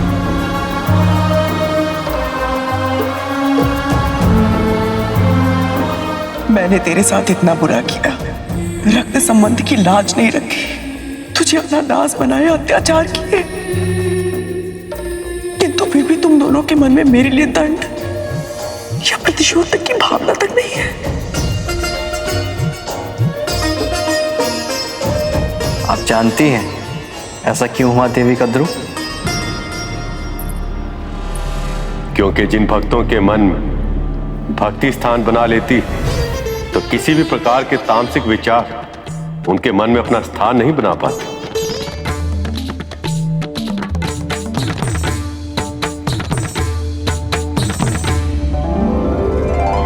आइए दीदी।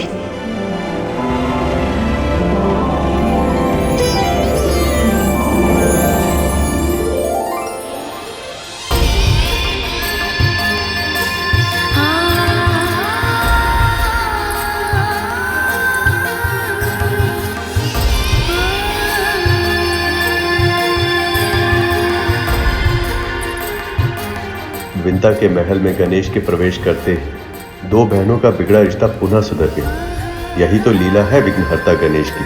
वो जीवन में आते ही जीवन के सारे कष्ट हर लेते हैं। सचमुच विंता का हृदय कितना बड़ा है। कद्रू ने उसके साथ कितना कुछ किया, फिर भी विंता ने बिना मन में कोई बैर रखे उसे क्षमा कर दिया।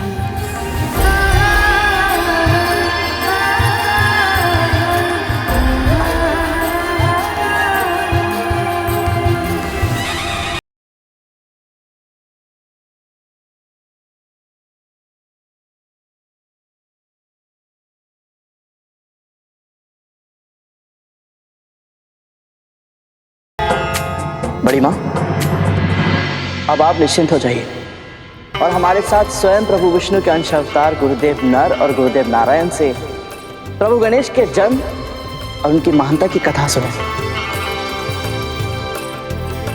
यह अनुभव बहुत अद्भुत होगा बड़ी माँ।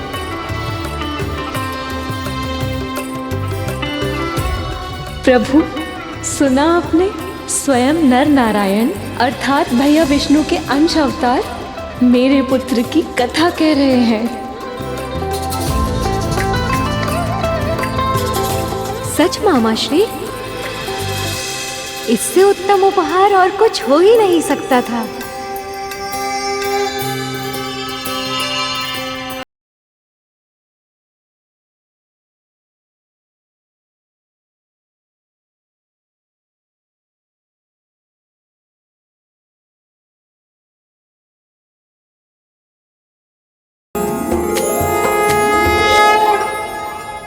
गुरुदेव, मुझे प्रभु गणेश के बारे में बहुत कुछ जानने का मन है। जैसे इनका मुख हाथी जैसा क्यों है? मैंने माँ से सुना था कि स्वयं महादेव भी उन्हें जन्म केवल पहचान नहीं पाए थे। और हाँ, इन्हें प्रथम पूजनी क्यों कहा जाता है? विघ्नहर्ता, ये विघ्नहर्ता क्यों है गुरुदेव? मैं सब कुछ जानना चाहता हूँ गुरुदेव। ये भी कि मूषक इनकी सवारी कैसे बने और इन्हें दुर्वा घास और मोदक का भोग क्यों चढ़ाया जाता है? आज तुम्हारे सभी प्रश्नों का उत्तर मिलेगा गरुड़।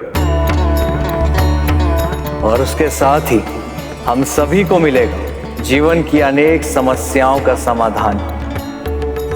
इसलिए आप सब पूरे मनोयोग से श्री गणेश की कथा को सुनो।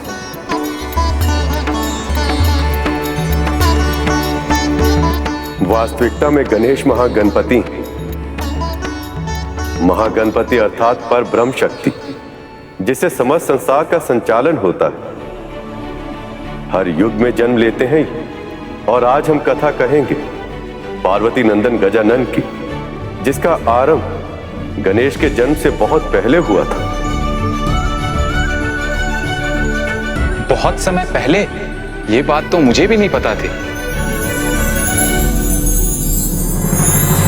समय को विभिन्न कल्पों में बांटा गया है। इस सृष्टि में अनेकों ब्रह्मांड हैं।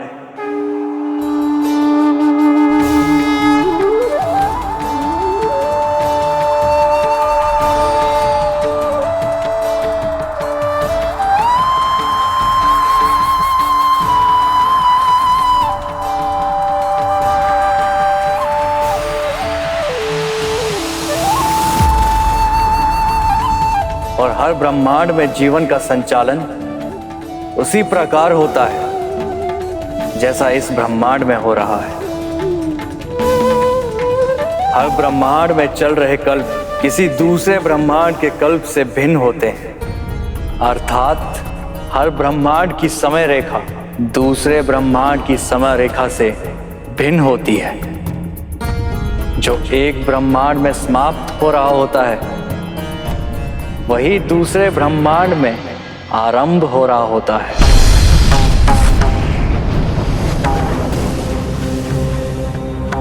ऐसे ही एक समय की बात है। देवी पार्वती ने प्रभु नारायण के श्री कृष्ण अवतार की मनमोहक बाल लीलाओं को देखा तो वो बहुत प्रसन्न हुई। उस नटखट नन्हे बालक के कौतुक, उसकी क्रीड़ाओं ने देवी पार्वती के मन में मातृत्व के भाव को जागृत कर दिया था। अद्भुत बालक परमा प्रेम लुटाती, प्रथम देवता जग में उसे बनाती। पार्वती, आप ये वस्त्र किसके लिए तैयार कर रही हैं? अपने पुत्र के लिए प्रभु, और किसके लिए? परंतु कार्तिकेय तो योद्धा है, कवच के स्थान पे ये झबला कैसे पहनेगा वो? कार्तिकेय का तो जन्म ही योद्धा के रूप में हुआ था प्रभु। उसके बाल्यावस्था का आनंद तो मैं कभी ले ही नहीं पाई। पर जब माँ देवकी और यशोदा मैया को कृष्ण जन्म के बाद उनके बचपन का आनंद लेते देखा तो मेरे भी मन में एक इच्छा जागृत हो गई है प्रभु। मैं भैया विष्णु के अवतार कृष्ण जैसा ही एक बालक चाहती हूँ जिसे मैं गोद में खिला सकूं। मैं उसके लिए लोरियां गाना चाहती हूँ प्रभु। ममता के रस में डूबकर उस अद्भुत आनंद का अनुभव करना चाहती हूँ जिसका सौभाग्य मुझे अब तक नहीं मिला। तब तो आपको पुण्य व्रत रखना होगा देवी। पुण्य व्रत पूर्ण करने से देवी पार्वती को मन चाहे संतान की प्राप्ति हो सकती है। पुण्य व्रत? आप अचानक से उदास क्यों हो गई देवी? जब मैं आपको पति के रूप में पाना चाहती थी तब मैंने आपके लिए 1 सहस्त्र वर्षों तक तपस्या की थी प्रभु। क्या मुझे पुत्र प्राप्ति के लिए इतनी लंबी प्रतीक्षा करनी होगी महादेव?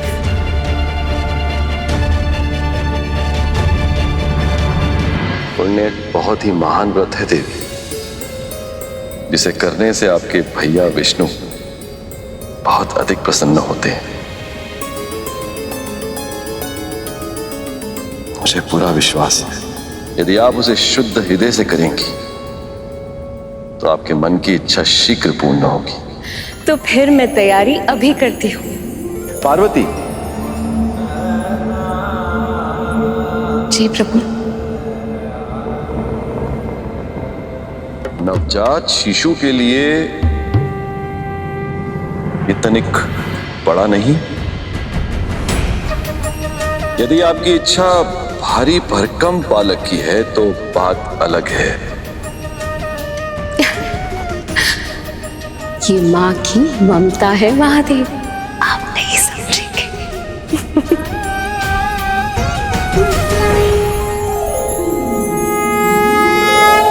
ओम नमः शिवाय। ओम नमः शिवाय। ओम नमः शिवाय। ओम नमः शिवाय। ओम नमः शिवाय। ओम नमः शिवाय। ओम नमः शिवाय। पर जहां जन्म होता वहीं कहीं आसपास मृत्यु भी छिपी होती। हाथ लगा अपने समय की प्रतीक्षा करते हुए पाताल लोक में निवास कर रहे 2 असुर भाई, जो स्वभाव में बिल्कुल विपरीत थे, अपनी अपनी प्रवृत्ति के अनुसार अपनी स्वार्थ सिद्धि के लिए संसार का विनाश करने की तैयारी कर रहे थे। एक और मां पार्वती पुत्र प्राप्ति की कामना में व्रत करने जा रही थी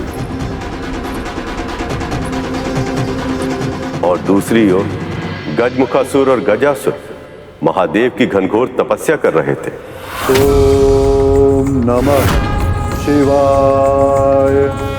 ओम नमः शिवाय। सुखी और संतुष्ट जीवन जीने के लिए जितनी सांसारिक आवश्यकता होती है उससे कहीं अधिक समृद्ध थे दोनों असुर। गजमुखासुर को गंदी मिट्टी या कीचड़ में रहना और घोंगे जैसे प्राणियों को खाना अति प्रिय था, जबकि गजासुर को स्वर्ण से बहुत अधिक प्रेम थे। पर अपनी इच्छा अनुसार सब कुछ पाने के बाद वो दोनों संतुष्ट नहीं थे, क्योंकि वो अपनी तुलना इंद्र और अन्य देवताओं से करते रहते, स्वर्ग पर शासन करना चाहते थे। पर अपने प्रयासों में निरंतर पराजित होने के बाद उन्होंने महादेव को प्रसन्न करने का निश्चय किया।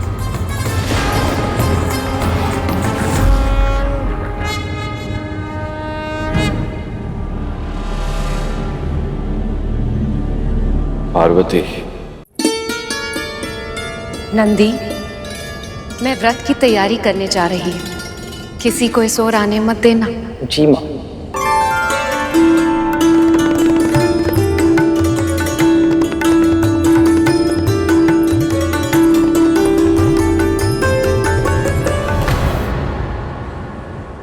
ओम नमो नारायणाय।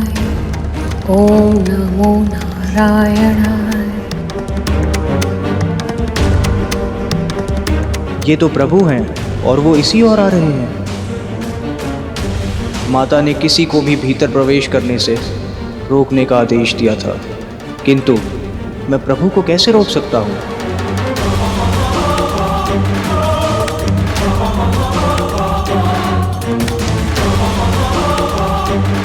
ओम नमो नारायण, ओम नमो नारायण।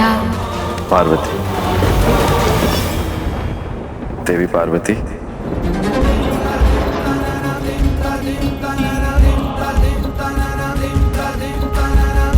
प्रभु आप?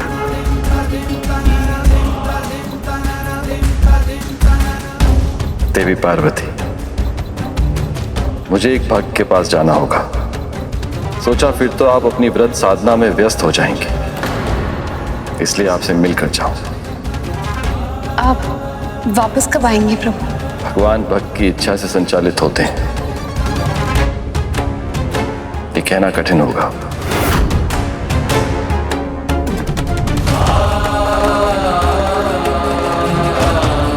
जब मेरी पूजा समाप्त होगी तो महादेव मेरे साथ नहीं होंगे। ऐसे में मुझे पुत्र कैसे प्राप्त होगा?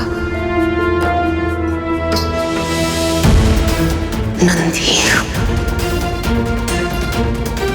नंदी, मैंने मना किया था ना कि किसी को आने मत देना, फिर तुमने महादेव को अंदर क्यों आने दिया? माँ, मैं महादेव को कैसे मना कर सकता था? वो तो मेरे स्वामी हैं। महादेव नंदी के स्वामी हैं, सभी शिवगणों के स्वामी, इनके आराध्य, इनके अपने। तो फिर इस कैलाश पर कोई ऐसा भी तो होना चाहिए जो मेरा हो, मेरा अपना, जो केवल मेरी आज्ञा का पालन करे। उस समय देवी पार्वती को पता ही नहीं था कि उनकी ये इच्छा उनके पुत्र के प्राणों को संकट में डाल देगी।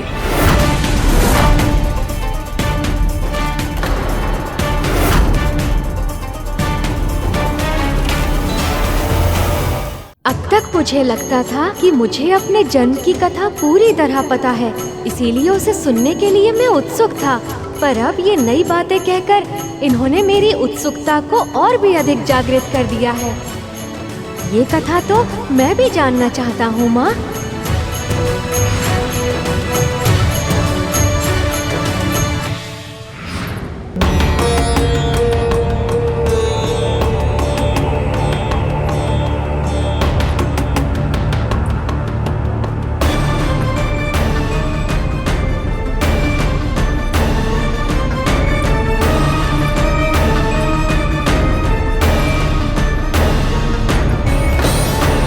इतनी ऊंचाई पर्याप्त नहीं है, और ऊपर जाना होगा मुझे। ऐसा एकांत स्थान ढूंढना होगा जहां देव, दानव, मानव, गंधर्व या कोई भी अन्य प्राणी मेरी तपस्या में विघ्न ना पहुंचा पाए।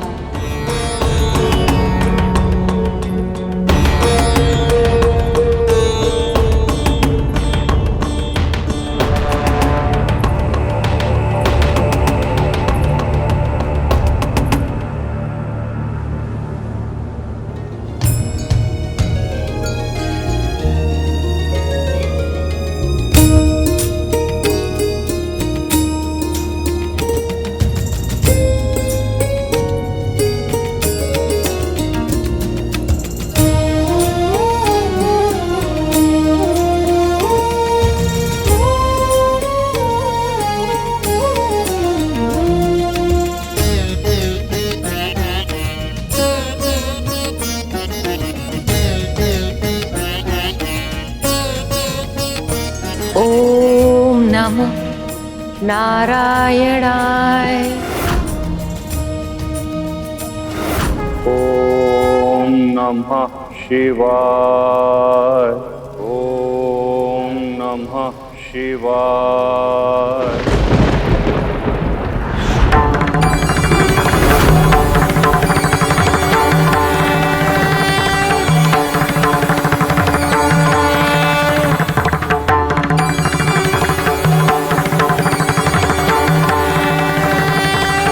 प्रणाम महादेव।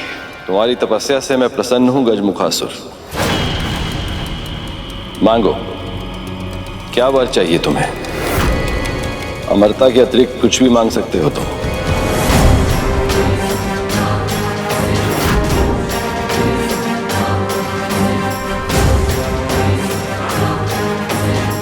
तो उचित है महादेव, मुझे वरदान दीजिए कि मेरी मृत्यु केवल उसी के हाथों हो पाए जिसका जन्म केवल और केवल माता से हुआ हो।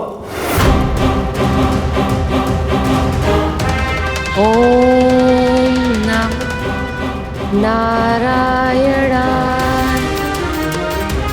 जिसके पिता ने स्वयं उसका शीश काटकर पुनः जोड़ा हो। ओम नमः नारायणाय। और जिसका तन तो सामान्य हो किंतु उसका शीश हाथी का हो।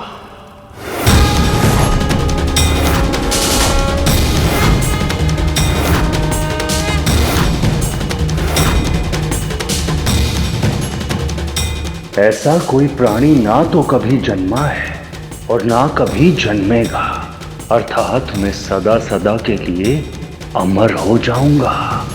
यदि नियति का यही निर्णय है तो यही सही।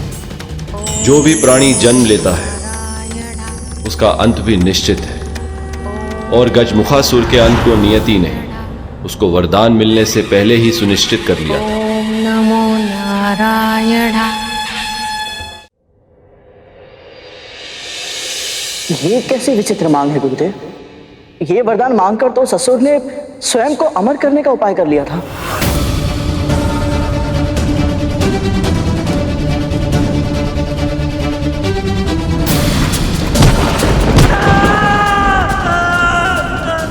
मैंने भूलवश अपने पुत्र का डिंब फोड़ा था। मेरी उस भूल का दंड अरुण आज तक भोग रहा है। माता पिता जब ना चाहते हुए भी अपनी संतानों को कष्ट दे बैठते हैं, उसकी पीड़ा कितनी अधिक होती है ये मैं समझ सकती हूँ। तो फिर ये उन असुरों की कैसी भक्ति थी जो अपने ही भगवान को इतना बड़ा कष्ट दे रही थी? प्रभु तो सब जानते थे गुरुदेव, फिर भी ऐसा वरदान क्यों दिया उन्होंने? क्योंकि वो भोलेनाथ हैं देव। उनके लिए सब एक समान है। देव दानव, मनुष्य गंधर्व, भूत पिशाच, पशु पक्षी, कभी किसी में कोई अंतर नहीं किया उन्होंने। उनके लिए सब उन्हीं की संतान है। और जब कोई एक संतान घनघोर तपस्या करके अपने पिता से कुछ मांगती तो वो उसे देने में विवश हो ही जाते हैं।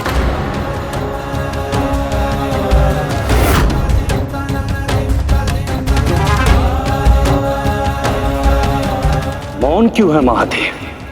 वरदान दीजिए। तुम्हारी ये इच्छा उचित नहीं है गजमुखासुर।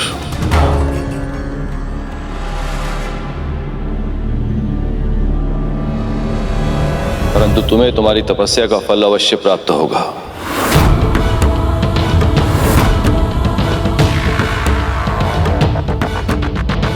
यदि यही तुम्हारी इच्छा है तो मैं इसे अवश्य पूर्ण करूंगा।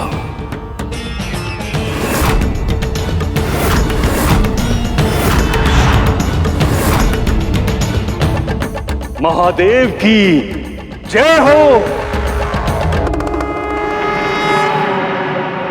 धन्यवाद महादेव। स्मरण रखना,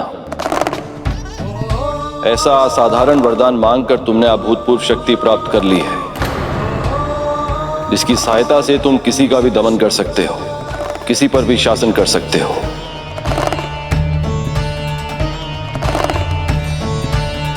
इस क्षमता का अर्थ यह नहीं कि तुम्हें ऐसा ही करना भी होगा।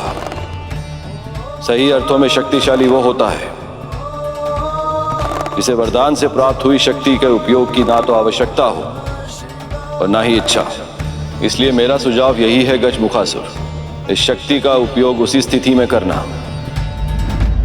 जब प्रश्न तुम्हारी आत्मरक्षा का हो और संकट तुम्हारे प्राणों का हो।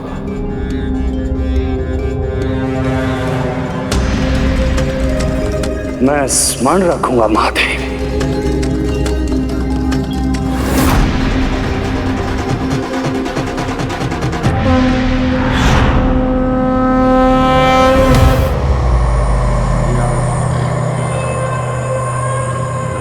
एक बार मेरे भाई की तपस्या भी पूर्ण हो जाए, तत्पश्चात उस इंद्र से उसका स्वर्ग छीन लेंगे हम। ओम नमः शिवाय। गजमुखासुर और गजासुर ओम नमः शिवाय। शासन करेंगे स्वर्ग पर। ओम नमः शिवाय। ओम नमः शिवाय। ओम नमः शिवाय। महादेव गजमुखासुर को वरदान देने के बाद जब कैलाश लौटे तो उन्हें पता चला मां पार्वती तपस्या करने के लिए कैलाश से दूर चली गई ताकि उनकी तपस्या में कोई बाधा ना आए। ये सुनकर उनके मन का उत्साह फीका पड़ गया। वो जानते थे पुत्र कामना के लिए किए जाने वाले व्रत को पूरा करने में समय लगेगा और देवी पार्वती के बिना महादेव को कैलाश सूना लगने लगा।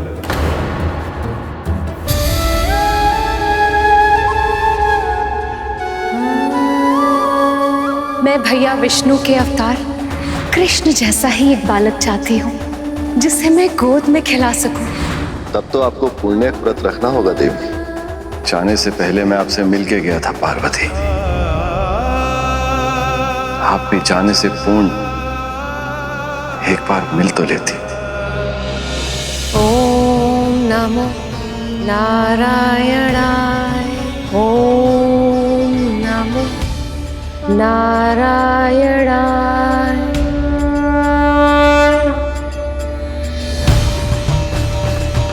ओम नमो नारायणाय।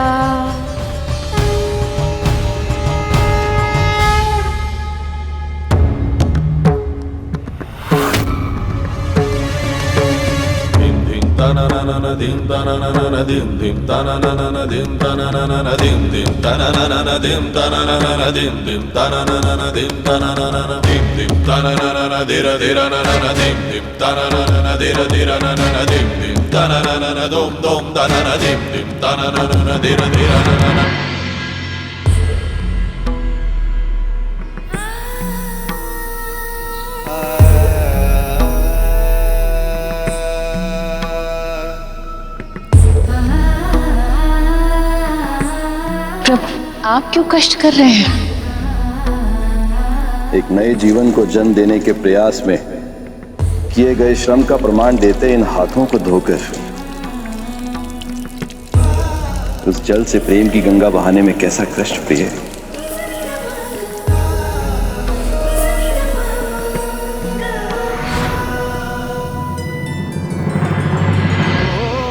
हे प्रिय, आपसे विरह के कारण यह प्रकृति भी उदास है और इसी प्रकार मेरा मन बहुत विचलित हो रहा है। ओम नमो नारायणाय।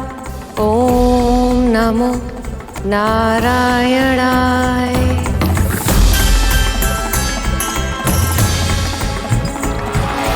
प्रभु, भोजन प्रभु।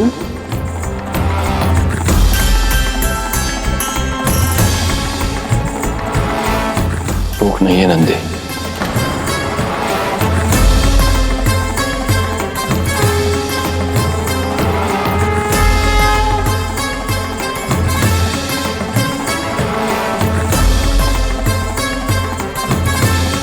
ओम नमो नारायणाय।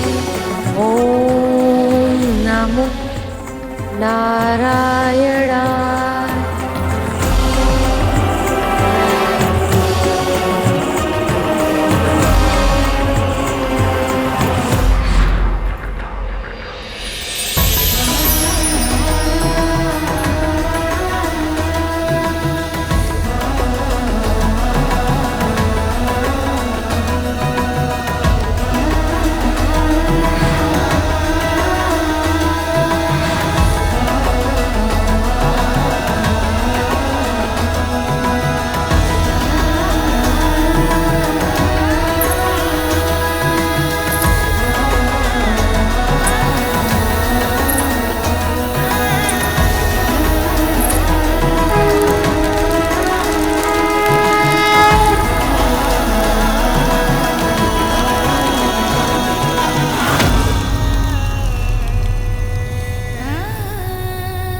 प्रिय प्रिय प्रिय प्रिय।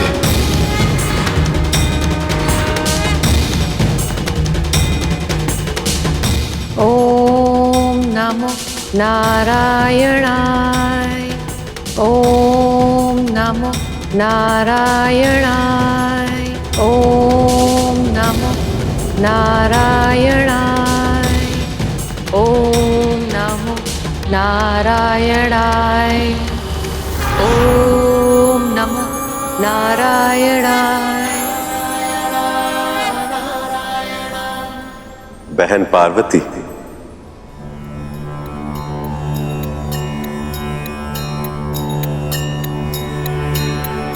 प्रणाम भैया। अपने व्रत को जिस निष्ठा और भक्ति से आपने पूर्ण किया, मैं उससे बहुत प्रसन्न हूं बहन।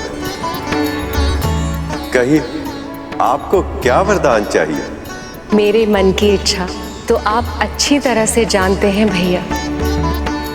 मैंने जब से आपके कृष्ण अवतार के बाल रूप के दर्शन किए हैं, तब से हर क्षण मैं वैसे ही दुख हरने वाले, सुख की वर्षा करने वाले नटखट पुत्र की कामना करती रहती हूँ। मैं भी ऐसा ही पुत्र चाहती हूँ भैया, जिसकी बाल लीलाएं मन मोह ले, जो ज्ञान गुण का सागर भी हो और मन हर्षाने वाली गागर भी, जिसके दर्शन मात्र से सारी इच्छाएं, सारी मनोकामनाएं पूर्ण हो जाएं। ऐसे वंदनीय पुत्र की मुझे प्राप्ति हो, जिसमें आपके कृष्ण रूप का एक अंश भी हो। यही वरदान चाहती हूँ भैया। ये इच्छा केवल आपके लिए ही नहीं, मेरे लिए भी सुखकारी होगी बहन।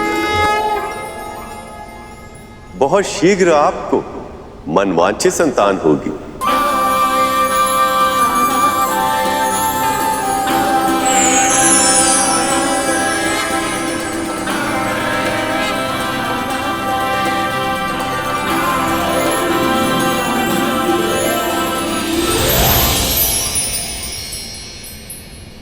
मेरा व्रत पूर्ण हुआ महादेव।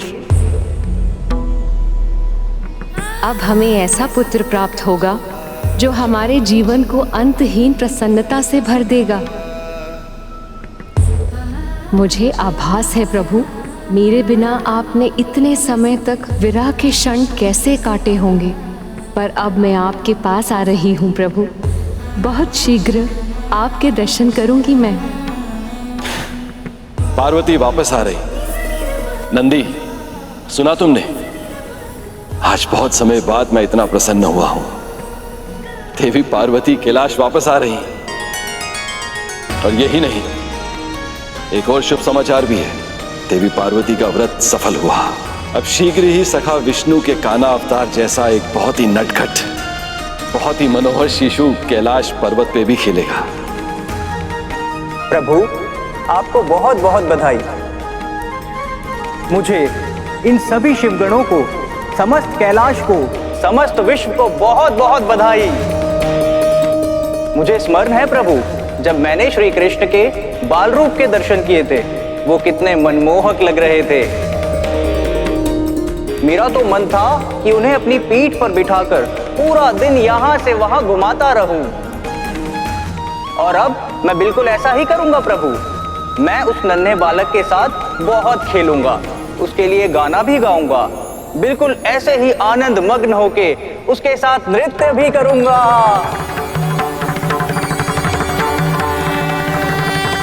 बस बस, अब मैं चाहता हूं कि हम देवी पार्वती के आने की तैयारी करें। वो इतने समय के बाद तपस्या करके लौट रही हैं। याद रहे, आते ही उनकी थकान मिट जानी चाहिए। आप निश्चिंत रहिए प्रभु, माँ के स्नान, भोजन, विश्राम, हर आवश्यकता का प्रबंध मैं पहले से ही करके रखूंगा। तुम सब चलो मेरे साथ।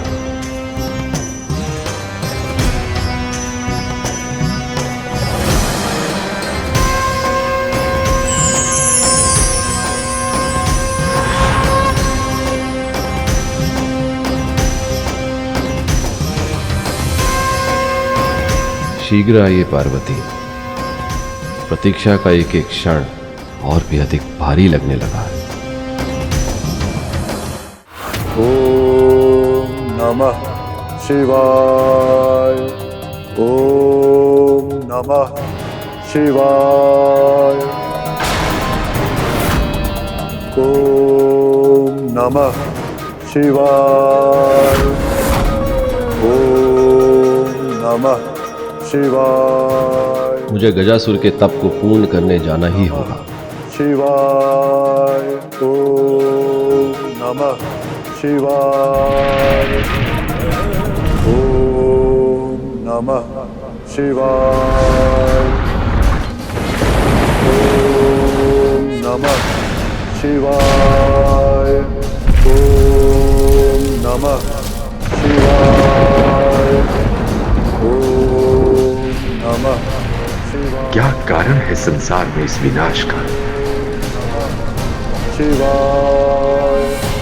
ओम नमः। ये गजासुर का तप और तीव्र होता जा रहा है, सृष्टि में विकट परिस्थितियां उत्पन्न कर रहा। ओम नमः शिवाय। हे नारायण, ये कैसा अनर्थ है? महादेव का ये कौन भक्त है जिसके तप के प्रभाव में सारे संसार में त्राही त्राही मची हुई है? ओम नमः शिवाय। ओम नमः शिवाय। प्रभु, ये तो बहुत प्रसन्नता का अवसर है, किंतु आपके मुख पर चिंता की छाया क्यों प्रभु? गजासुर का तप पूरा हो गया है नंदी, मुझे उसे दर्शन देने जाना होगा। पर प्रभु, अभी तो माँ आने वाली है, आप उनसे मिले बिना कैसे जा सकते हैं? उनसे मिलने की आतुरता तो मेरे मन में भी बहुत है नंदी। यदि शीघ्र ही मैंने गजासुर के तप को विराम नहीं दिया तो इस संसार का हित भी हो सकता है। ओम नमः शिवाय। ओम नमः शिवाय। अब तक तो माँ को आ जाना चाहिए था, इतना विलंब क्यों हो रहा है उन्हें?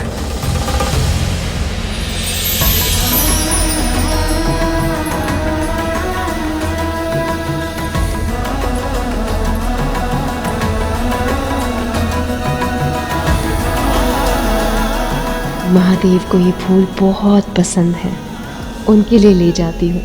उन्हें देखकर वो प्रसन्न हो जाएंगे। ओम नमः शिवाय।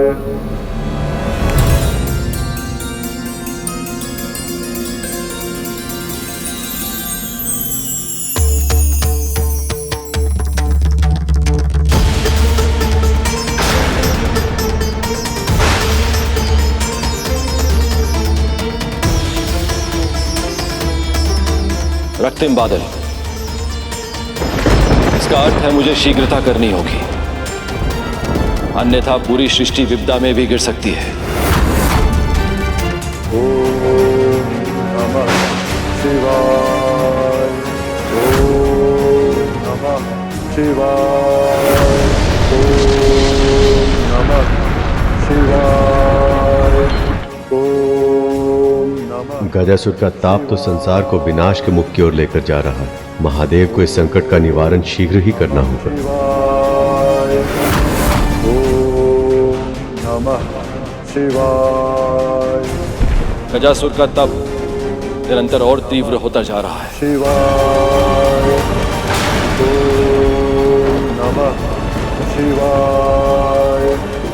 ओम नमः शिवाय। ओम नमः शिवाय। इस सृष्टि के हर प्राणी की तरह वो भी मेरी ही संतान है। मैं इस तप के भीषण ताप से उसे और झुलसने नहीं दे सकता, अर्थात मुझे जाना ही होगा।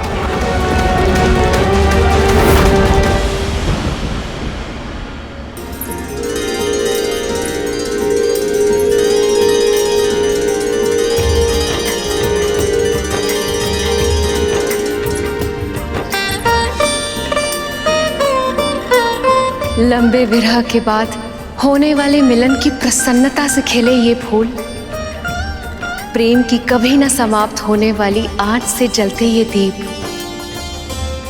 और यहाँ तक कि मेरे प्रिय भोजन की सुगंध, ये सब मुझे बता रहे हैं कि महादेव ने मेरे स्वागत की कितनी विशेष तैयारी की है। परंतु वो स्वयं कहाँ है? ओम नमः शिवाय। ओम नमः शिवाय। ओम नमः शिवाय।